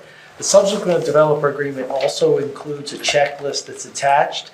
And as you just heard from Jack, it indicates that this is a sample of what the developer is likely to provide, but it may be modified slightly during construction, but it still has to total with sufficient points to reach the certification level that's required. So we could certainly provide a copy of that checklist. Again, it's attached to the subsequent developer agreement, but we could certainly provide it. Yeah, and LEED is holistic, so it's not just looking at individual elements in the building, but the context, site context, where we're developing, simply by developing in this location with transit close, walkable neighborhoods. We get a lot of credits in that respect. So we're going to provide, low flow water fixtures, LED lights, things of that nature that most people are familiar with. These will be very energy efficient buildings. But as far as the remaining items, we did provide a checklist. We're going to achieve those, and they're in the redevelopers agreement. I think everybody should have a copy. And what about HVAC? Or is that's HVAC? The heating, cooling? Is that something? It's more complex about just selecting a particular item and its efficiency, but there's any number of items. So we sort of have to engineer the building before I can say. I think it's one of the ones that we're actually going for in our checklist, but we have to engineer the system yet. We haven't done that. And when we do, we can then say what credits can we get here, and do we need to shift a credit one to a different area or stay with the HVAC credit.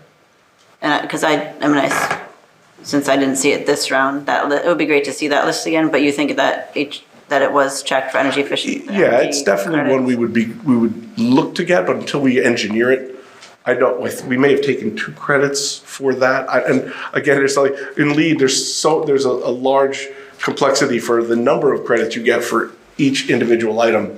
So I don't remember offhand whether we took 2 credits for that particular item, or whether we end up maybe getting only 1 credit and then switching out, we got to do something else maybe an insulation or something somewhere else in the building to make that credit up somewhere else. Yeah, I appreciate that. I'm trying to get to whether that's a goal of the project, meaning like is the energy category and hitting those targets a priority in this project, or is it just any way to get to the number? You know The LEED Silver certification is the goal. Not certification, the LEED Silver, the compliance with the LEED Silver requirements is the goal. Yeah, it would be great just to have that listing, because I mean, we get a lot of materials, so just to have it associated with this. I'll submit again, it's attached to the SDA. We could submit it. And it's also, I'll call it a living document, because it may change slightly as we get closer to the completion of the project, but we can submit it, sure. Yeah, I would hate to promise and overpromise one particular aspect on that checklist here, because it may end up ultimately getting engineered to a different portion of the checklist, and I don't want to overpromise. I think it's just because this is the last time that the planning board gets to know what those, so in other words, down the road, it's helpful to know what's anticipated, understand that there can be changes, because otherwise it's just all up in the air, and then the planning board doesn't, this is the last time that we get a chance to understand that. Understood. And this is A12, I'm sorry to interrupt, this is what's on your screen right now, will be A12. In fact, then you are seeing some of the landscape lighting, but our landscape architect will go into that in more detail. So if I didn't miss anything, I'm open for questions. Any questions? Questions from the board?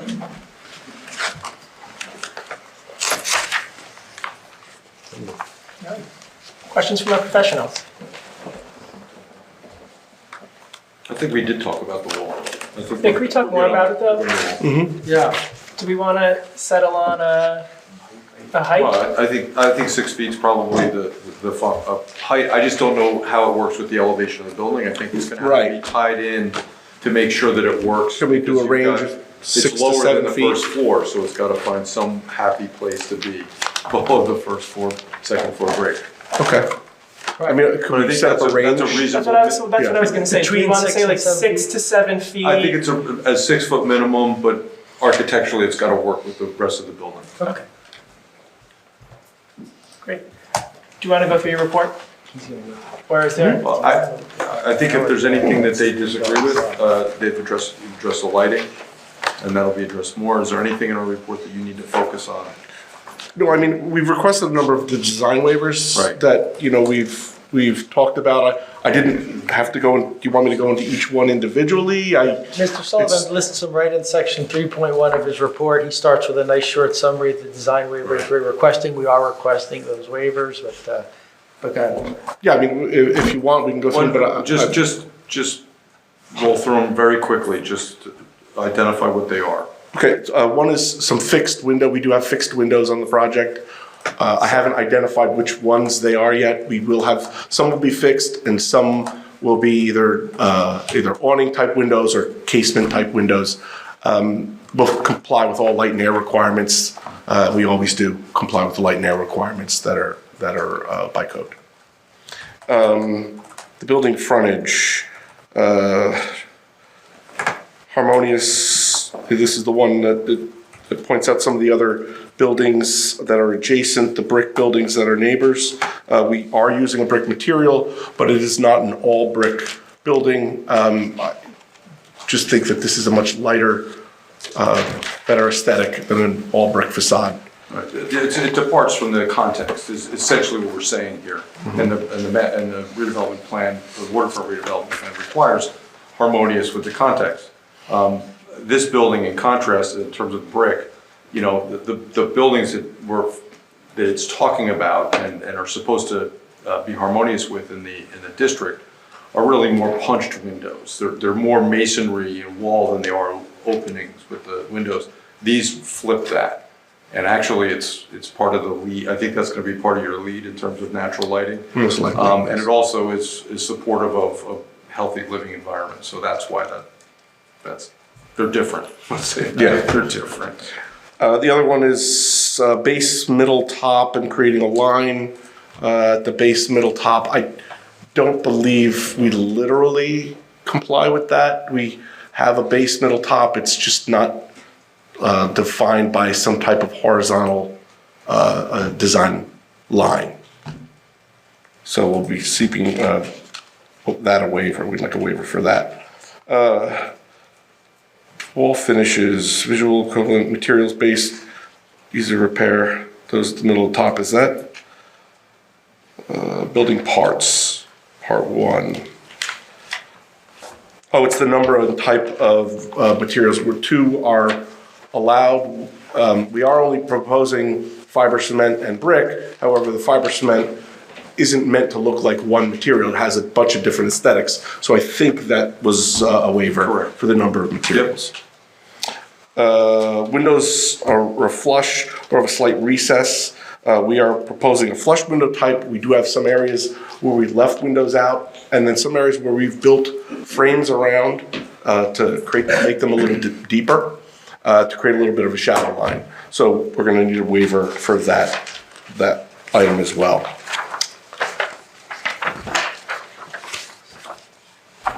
The provision for lintels.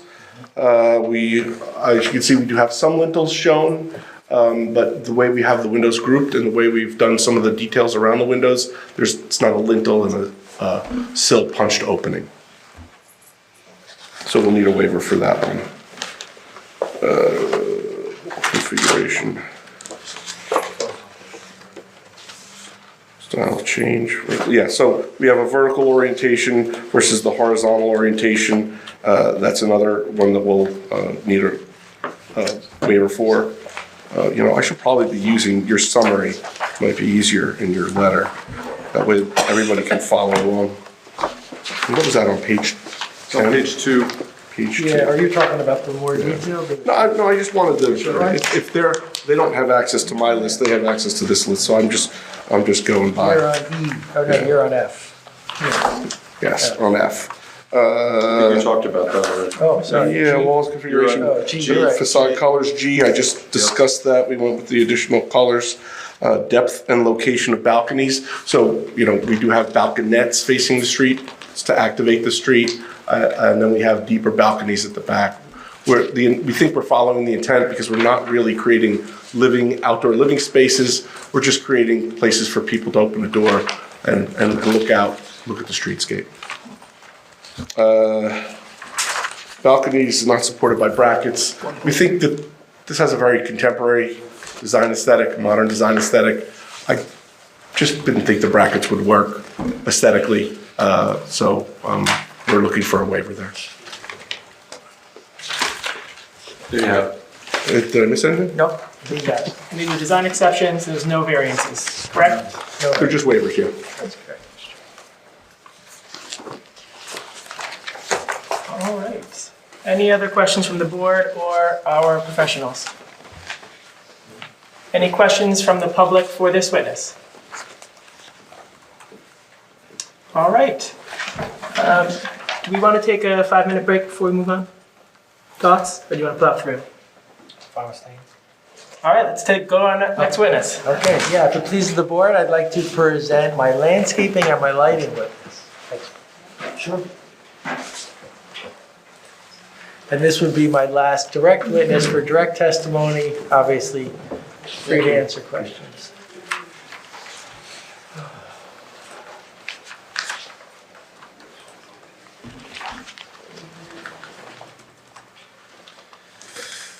Hello, can you please identify yourself for the board attorney so we can have you sworn, Sarah?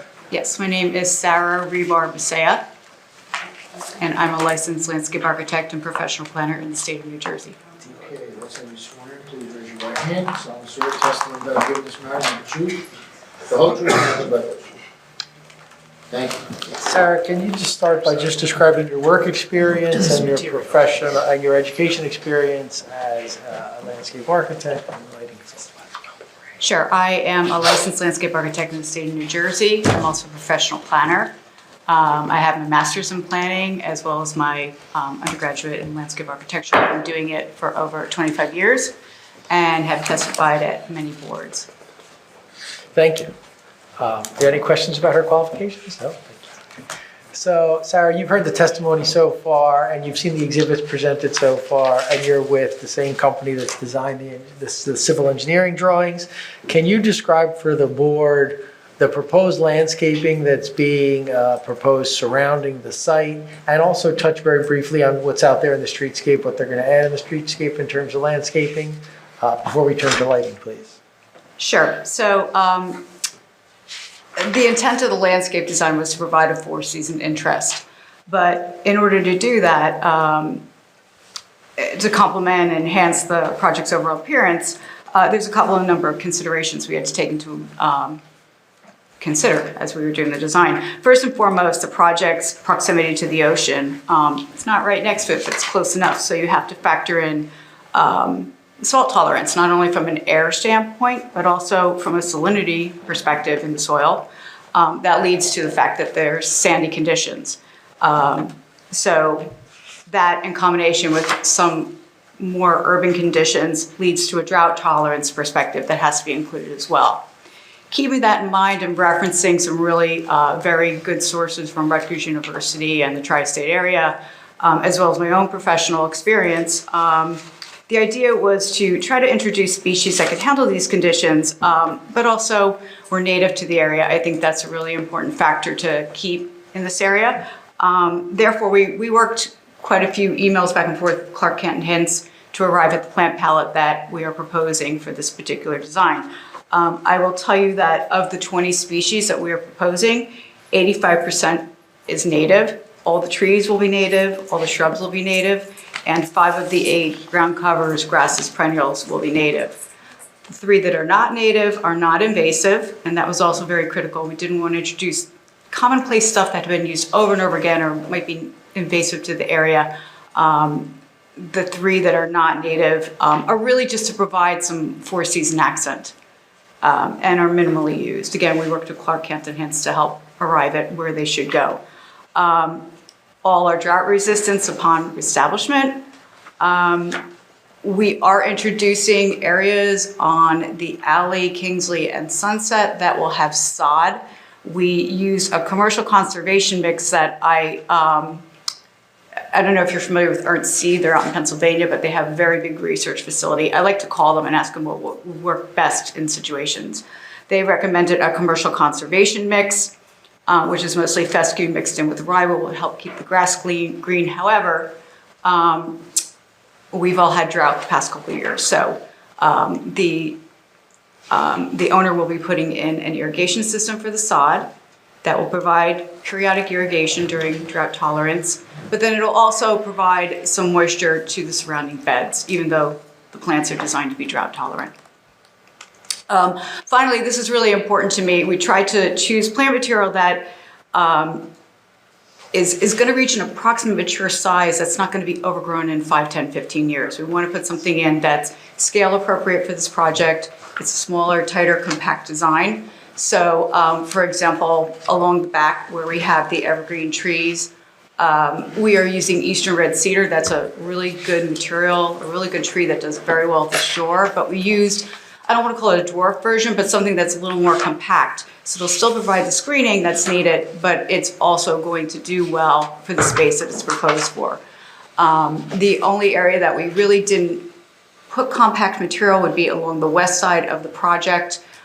We used bayberry, which I'm sure everybody's familiar with, and that's going to grow to its full size to help mask those utilities that are on one side. Not prevent from being able to get to it, but just provide that green element that we need. Some of the other species include some native ornamental grasses. We're using some amelanchiers, a dwarf version of Ilex glabra, which is inkberry. Just plants that you would commonly find at the shore, give that four-season interest, but not be too much. Thank you. So we can turn to lighting discussions, or we can do some questions on landscaping right now first? Do landscaping first. I just had, I think the plant list is, I was very happy to see a lot of the plants on there. The English ivy, is there any other options for that one? The English ivy is one that concerns me. Other than what? The English ivy was one. Well, the English ivy was something that we worked out with Clark Hansen. Hence, we thought it would be nice to have some ivy growing on those walls to help soften their appearance. That in combination with the purple that you see is going to be lavender. Because let's face it, that side is going to get a lot of sun and you really need some dry species. Lavender, I think, is going to do really well in combination with Coreopsis, and it's going to provide some nice yellow and purple pop in combination with the ivy. We kept the ivy to a minimum. Certainly, if there's something else that you think might work better, we can certainly review that. Yeah, I could say that we've experimented with and tried to use a lot of Virginia creeper as an alternative. When it gets droughty, it loses its leaves very early, and you really only get about 6 months out of it until it gets really established, and then it just doesn't. It kind of looks burned out. It doesn't persist well, and in a limited area, we think that Baltic ivy can be okay to use. There is an association that will be maintaining it too, so I agree with your concerns about it. Perhaps not, or growing too much, but I think if the association maintains it, it won't be an issue, especially since it's meant to kind of help soften the walls and it's only in those areas, not throughout the site. Yeah, we have more concerns about that in places where it can spread out from a yard or something like that into other yards. And in a place like this where it's really landlocked between the building and the street, I don't get as concerned about the spreading of it, unnecessary spreading. Any other questions from the board? I have two. So there's sod. Who maintains and mows the sod? Is that homeowners association? It is.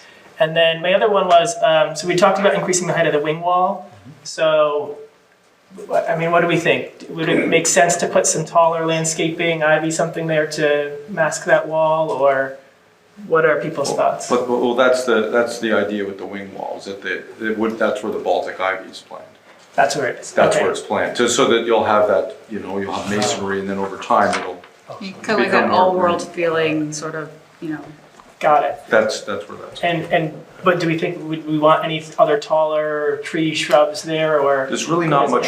There's not much room there. One of the limitations on this project is along Kingsley. You can see that on both sides where the front doors are, and these are pretty low porches, right? These aren't like you're not stepping up here, so you can't really have big material there. But you have this horizontal area. You have enough room to have small trees in there, and you have some small shrubs in there. If you look at Kingsley, it's very tight, and when you go and look in more detail, there's infrastructure, there's utility lines that are running along there. So in terms of getting in larger plant material, If I could also point out, the master builder will be improving Kingsley, so there will be some trees along there. And we're also a little concerned about the site triangles that we have to maintain coming out of the parking lot. You know how busy it gets in the summer, we want to make sure that there's enough visibility. So we thought the solution we came up with, was a good compromise to all that. The only other comment I would have is that for any of the trees, you've specified caliper height. You need to specify the height, Okay. as well as the caliper in accordance with the nurseryman standards. Okay. Anything else on landscaping? Okay, let's move on to lighting. Yes, same witness. Visual lighting plan.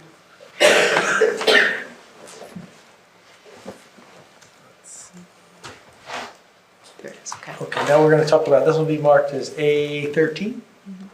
Yep, lighting plan. So the lighting plan that you see on the screen has been modified somewhat from the one that was submitted to the professionals. And that was based on some of the comments as well as trying to look at it a little more closely and getting it to better conform to the Asbury Park standards. This is a tough site because we have this courtyard area that should have some lighting in it because it has vehicular movement, but same time you don't want any light trespass. I will tell you that all the fixtures that are used are approved by the DSA or the Dark Sky Association. I don't know if I'm getting that right. But they are dark sky compliant. They consist of 5 downlights on the back sides of the building by the garages, and these downlights are now mounted to the balconies. So they're at about a 10-foot height, and they're really only illuminating the garage areas. So any development up above that, you're not going to see them. We also have put a bollard as opposed to a pole on the west side of the courtyard. One ball. One bollard, yes. In order to just demarcate the end of the pavement and also just provide some necessary light over there. This solution provides better uniformity to the center or that main drive aisle of the courtyard area. And it also better meets the ordinance requirements, including one of the things that we really want to achieve is we didn't want to go over that 1 foot candle maximum average illumination of 1 foot candle. So this modified design provides that. It also meets the color rendition. 2700 is required and we're providing that. We conform at the property line where everything is at a 0 foot candle level. I will also point out to you that along the alley and Sunset, those fixture Ds are really just your traditional porch light. I know there was a comment about the porch light contribution, but those are really just your typical 60-watt bulb porch lights. Again, they're the fixture over on the right-hand side of the design. This particular fixture can shine up and down. They will only shine down. So it's really just to provide you that porch light that you're used to in your homes. 60 watt? About 60 With their watt. LED. Right. Yes, Equivalent. yes, Equivalent. Right. Right. Yeah. Are Equivalent. they dimmable? Or no, not on the I outside? don't think they do, on and off. Well, I think it'd be weird if They some. can. They They can. want to be on the I think same. in a multifamily it'd be weird if some people were. Yeah, one very, sporadic. One of the comments that was in one of the review letters was whether or not the back courtyard lights should be on a motion sensor. And we feel that would be more of a nuisance to be going on and off all night. We'd rather just have them do dawn to dusk. The D lights along the front porches will also be owner or unit owner controlled. It will not be something where it goes on and off. So The porch light. So you've got, this is a new plan that we haven't seen yet, but you're talking about it, these revisions you've made in between Yes, the yes. reports and this, so. And- So we're gonna have a chance to look at this again. sure, right? absolutely. Yeah, the main change was taking the fixtures, as you just heard Sarah talk about, the fixtures near the garages were on the garage wall. So they've been moved off the garage wall onto the end of the balcony, and a bollard's been added on the left. Otherwise, generally the same lighting. Right. And what she's done is she's analyzed and she's shown you that the deviations we needed that are listed in your engineer's report, all those deviations have been reduced. Some of those waivers are still there, but not nearly as drastic as they were when those lights were on the wall and not on the balcony. So what's the average illumination? in that? It's 1. It's 1, the average is 1, and what's the uniformity ratio? The max to average uniformity ratio, 4:1 is required. We're at 4.2:1. And what It's do you- really we were close. at- What about max to min? Maximum, that's still going to require a waiver. 10:1 is required.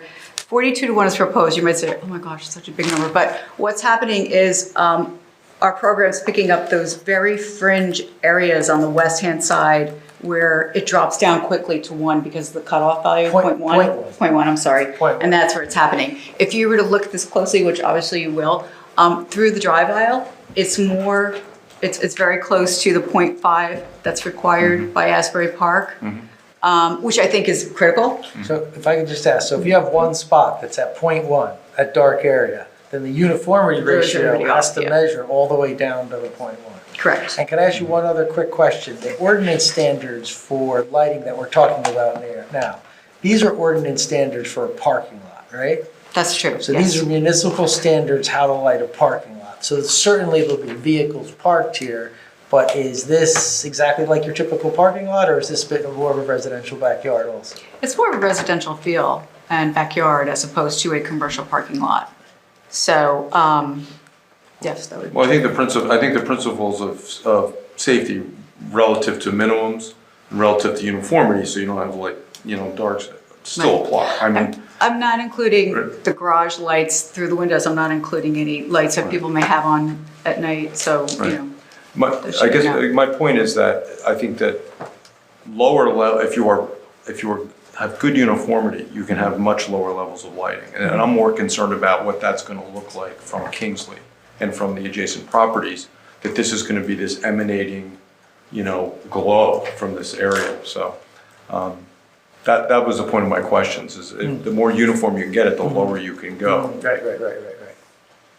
Well, there may be a little opportunity to slide some of the fixtures on the west-hand side a little bit more to the west in order to maybe even that out a little bit. But for the most part, when we looked at that courtyard, we're meeting the 1 foot candle level. The max to average is so close. Like I said, it's 4 to 1 versus 4.2 to 1. It's that minimum, those 0.1. So perhaps we slid that over. That would make it better. I think it's a pretty reasonable approach, and I don't think it's overlit by the numbers I'm seeing here. No, that was not our intention because I don't.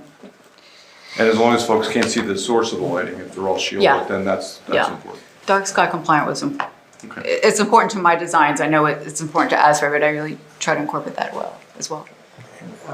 Sarah, may I just ask you a couple questions? So there were some comments in the reports about all the lighting proposed and what lighting is built into the computerized models and which lighting is not. So we are asking for a waiver for some of those items. Sarah, if you could describe what lighting is in the model and what lighting's like the street lighting or something like that, it's not in the model.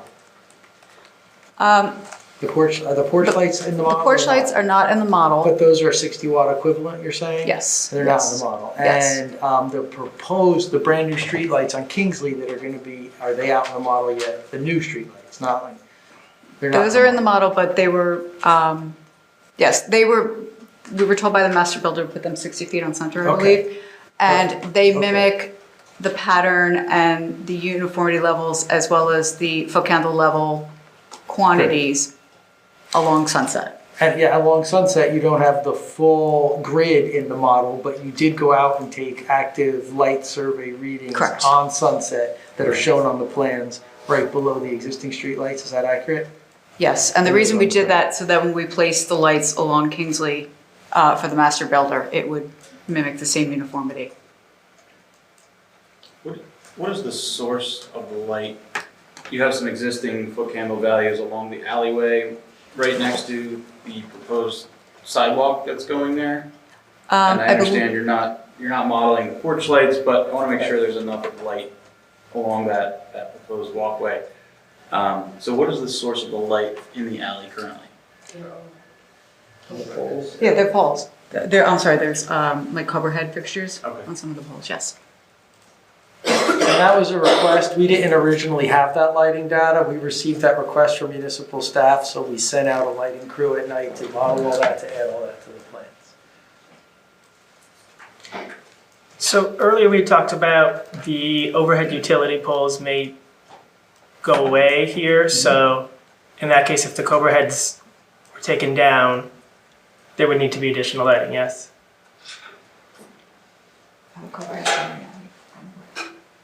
That's part of the infrastructure component plan. That's not, that's up to what the master redeveloper did in that area. The alley, as you see, the improvement of the alley is not in the plan. It's not in the infrastructure plan. No, it's not in the plan. Would the proposed porch lights have any impact on that? They would certainly provide lighting. I mean, the distance between, what's the approximate distance from that front porch to that sidewalk? It's roughly, the sidewalk's 4 feet wide, right? So that's maybe 8, 9 feet. 15 feet. Can we include them in the analysis so we can see what the sidewalk would look like? Yes. So you'll model the lights, fixtures on that to confirm that there's sufficient light. Yes. Yeah, it's a tough question too, because there's also a lot of light coming from Kim Marie's, but then Right. that gets turned off at a certain hour, so.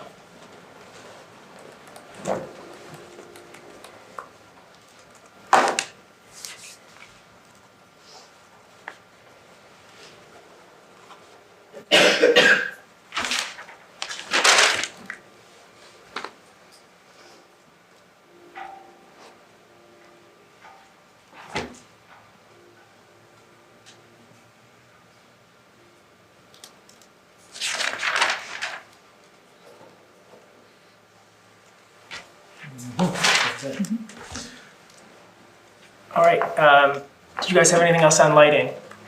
We don't. I think we've concluded everything on lighting. Okay, and are there questions from the board or from our professionals that we haven't covered yet? Are there questions from the public for this witness? Okay. Thank you. So, Mr. Chair, we finished our direct testimony. Now, we did have your reports. I believe we've covered all the comments in your report. We've certainly talked about the engineering report and complying with all those comments, and I think we touched on all the design waivers on your board planner's report. Are there any other questions or comments right now about the entire development? Yeah, I have a question about the staging plan you provided. Yes. It looks like you're planning on taking up the sidewalk along 7th and Kingsley. It says in your plan that you'll try your best to not take the sidewalks up during the summer months between Labor Day and Yeah, so there was some discussion with the mayor and council about that staging plan, similar to the lighting that was added to the walls.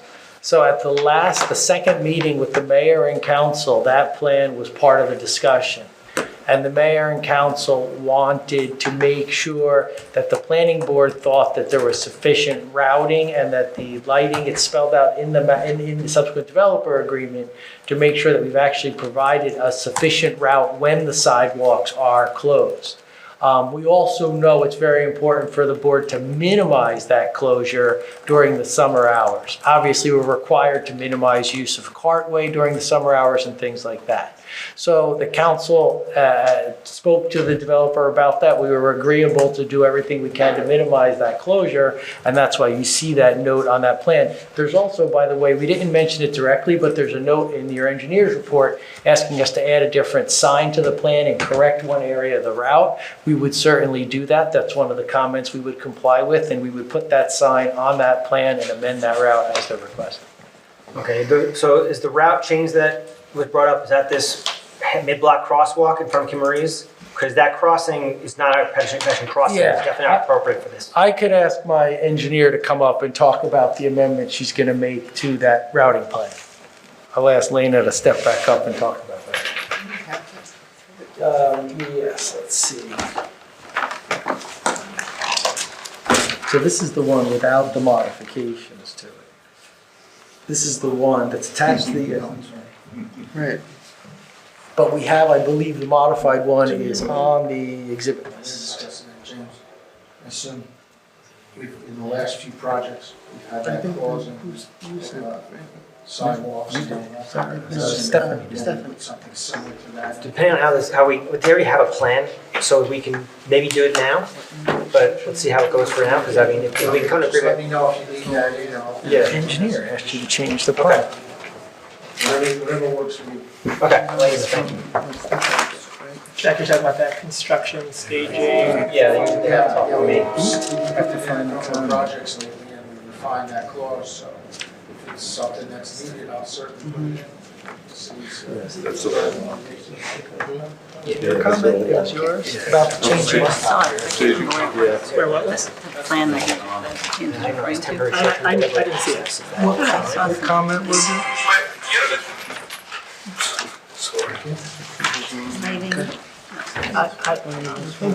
I never saw it. Okay, so I found it in the files with the OneDrive. Construction logistics map with designs. That's and neat. Yes.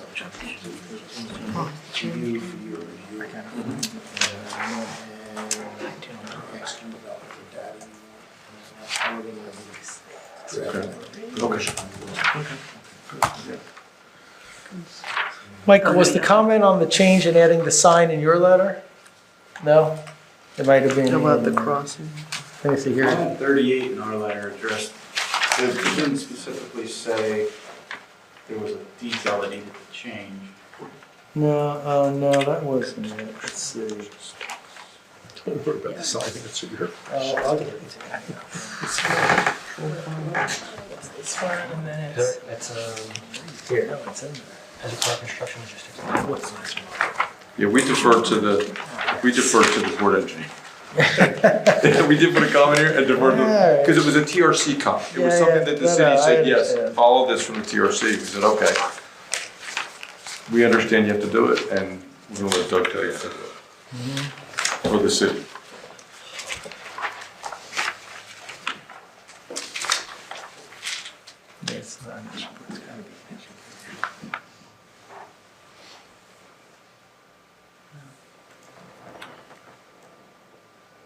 So people will cross.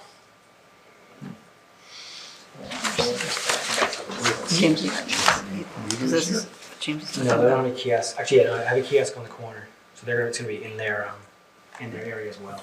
Close the Thank you sidewalk. for reminding me of that. Well, it's closed, but the alternate, James, I'm sorry, you're asking about this dotted line is the one in front of Kimmery? Yeah, well, I'm asking about the plan in general, because I don't like how much sidewalk they're using for how long they're using it. I don't know why they need it. I have a parking kiosk inside of that fencing, and then the plan to walk around it involves a mid-block crossing that doesn't exist along Kingsley Street, which is not safe.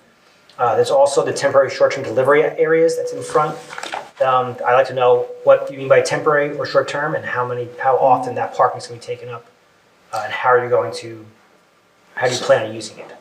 So the referral to the planning board from the governing body regarding this plan, and that's why we submitted as part of our application, is the governing body wanted the planning board to review the plan and make sure it adequately demonstrates a safe alternative walkway path for pedestrian traffic while the sidewalk around the perimeter of this project site is closed and the location of the construction trailer upon the project site.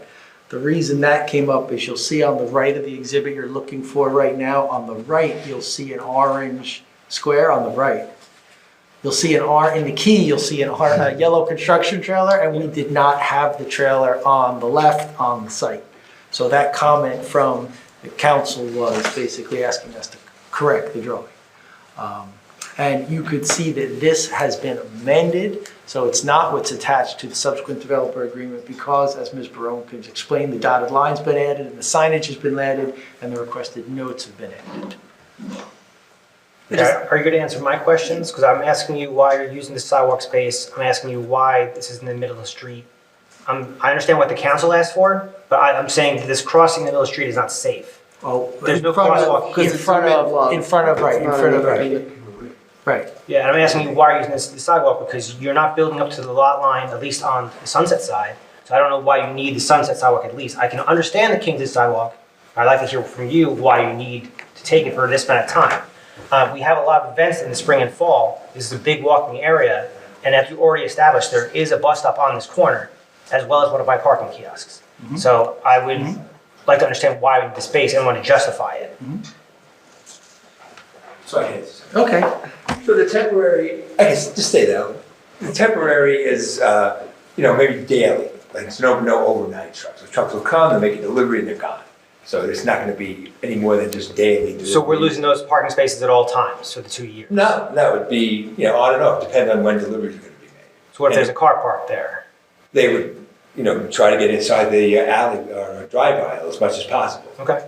So that's what the goal is, but if it's not possible, then it would have to, you're just gonna have to work around that. Okay, so you're not taking those parking spaces, No. understood? No. And, we put the red line around the sidewalks just to be cautious because it may take some, but we're gonna do everything we can not to be on the sidewalk, just for safety reasons. And I think we even said in the plan on that note that, as long as we can keep the health and safety of the public, the pedestrians, we'll be able to move that back. Okay. So that's what our goal is, to try to keep it on the sidewalks as possible. Okay, I understand the need to have like safety, especially close to the buildings on Kingsley Street. I would like to see the sidewalk available on 7th as much as possible. Sunset. Yes. Sunset, sorry. Sunset 7th already. And then I think we need to find an alternate route for this pedestrians to walk around the site. Yeah, Lena was just talking about that. Which I guess we would have to show them routing to the north and then using the We have to make them cross The over next for that. street. That would require signage up at that corner. Additional signage. Right. We would amend this to show that Sure. signage and that route. So you're To the next so we're not crosswalk. mid-block. So we're Sixth not Avenue. mid-block, right. Sixth Avenue. Right. Right. What about the bus stop? Is there, like, if someone wants to access that bus stop, where would they be standing? That's my other issue, that's why I'm asking for Sunset Avenue to be clear, because at least you can get down Sunset to the bus stop. The corner. Yeah, to the corner. if the Kingsley is accessible, because, Okay, I see what you're saying. yeah. So you say move the red line back to the property? I would like to see on Sunset Avenue that fence line be on the property line so that we can access the bus stop as well as all this parking. I understand Kingsley, that you're building very close to the sidewalk and that you're probably gonna have an issue with safety. So I understand having to cover that up and take that at times. But I think it's 15 feet, Len, from the front on Sunset. Well, on Sunset, yeah, but Yeah. to Kingsley, obviously, we're like. No, we're saying That's what I'm saying, Kingsley, I can understand. Just Sunset, we have 15 feet to play with, so we Yeah. can. Okay. So I can make that, I mean, that would be amenable to me if that's accessible and the bus stop's accessible. Yeah. I can understand the Kingsley being Let's work, blocked off for let's a work, while. you know. We'll make change that. Make that We'll change. make If that there's any questions come up, we'll work with the construction people to make sure we're. All right, thank you. How's it gonna impact the access to the dumpster that's on your property now that it's not yours?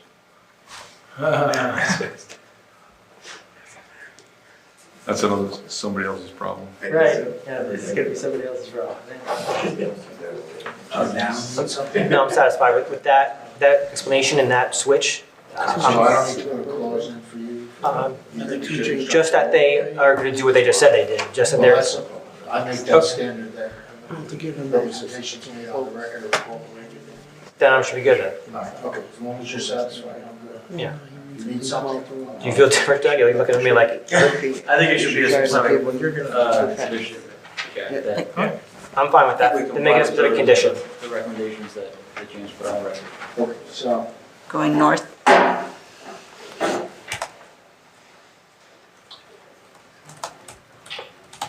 It also just helps us when we're right. checking during resolution compliance. It's something that we look at again to make sure that they got it. Then that works for me.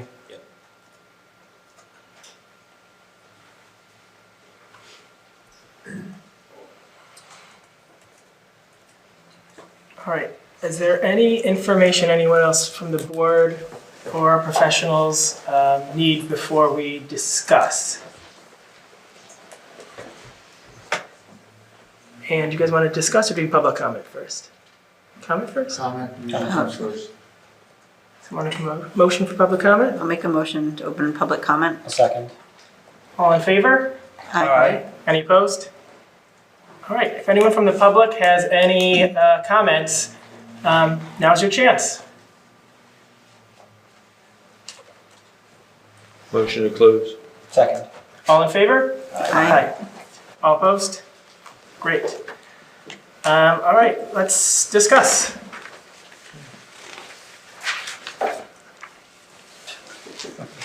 This is normally a talkative group.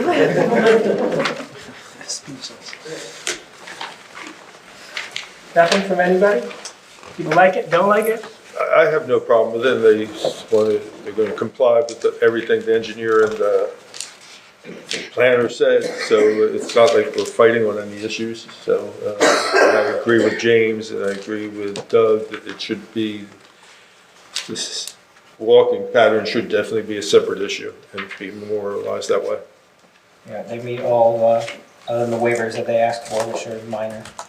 So they meet all the requirements, so regulations. Yes, The any board thoughts? is looking favorable at granting the waivers and so on, or design exceptions. I have a number of possible conditions that might help. Okay. Take us away. Okay, number one, we have 6 or 7 standard WRA conditions that will be in this resolution as well as in all others. Indicated on the record that trash, and correct me if I'm wrong, trash and recycling will be by private hauling. Yes. Okay. There's no need for documentation on the alleyway. You're satisfied that that's a city street and so on? Yes. So I don't need to see that. Compliance with the outstanding items we discussed. We didn't get into great detail in the CCH consent reports. Utilities on the west side will be screened.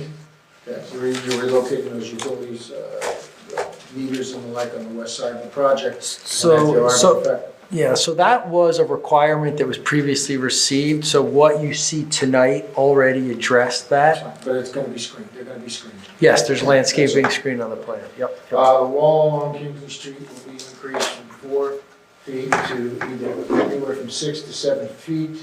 depending upon the integration of the architectural details of the project and the wall itself, as per Jack's comments, and Michael's. Michael had something that he needed regarding tree height. Tree width. Yeah, the caliper, not only do we have to give you the caliper of the tree, but we have to give you the height above grade that we measure the caliper Okay. of the tree. And that, I'll check with Michael for some more. Just the overall height of the tree, not where you measure the caliper. Oh, the overall height of the Yeah, tree. height, tree height. Oh. And then submission of the revised lighting plan, I believe it was exhibit A13, to Michael CCH for his review and approval. And there was some other data, this is very general now, but I'll get the details from Michael in terms of the condition, of the requirements of that condition. The staging plan, the applicants can comply with the recommendations of Board Member James Bonanno regarding the pedestrian traffic, vehicle deliveries during the construction of the project. That's what I have at this point. And amend the route so that we don't cross mid-block. Okay, so. No mid-block crossing. No mid-block crossing. And, wait, hang on, let him write, hold on. And amend the fence line along Sunset to leave the sidewalk open to pedestrians.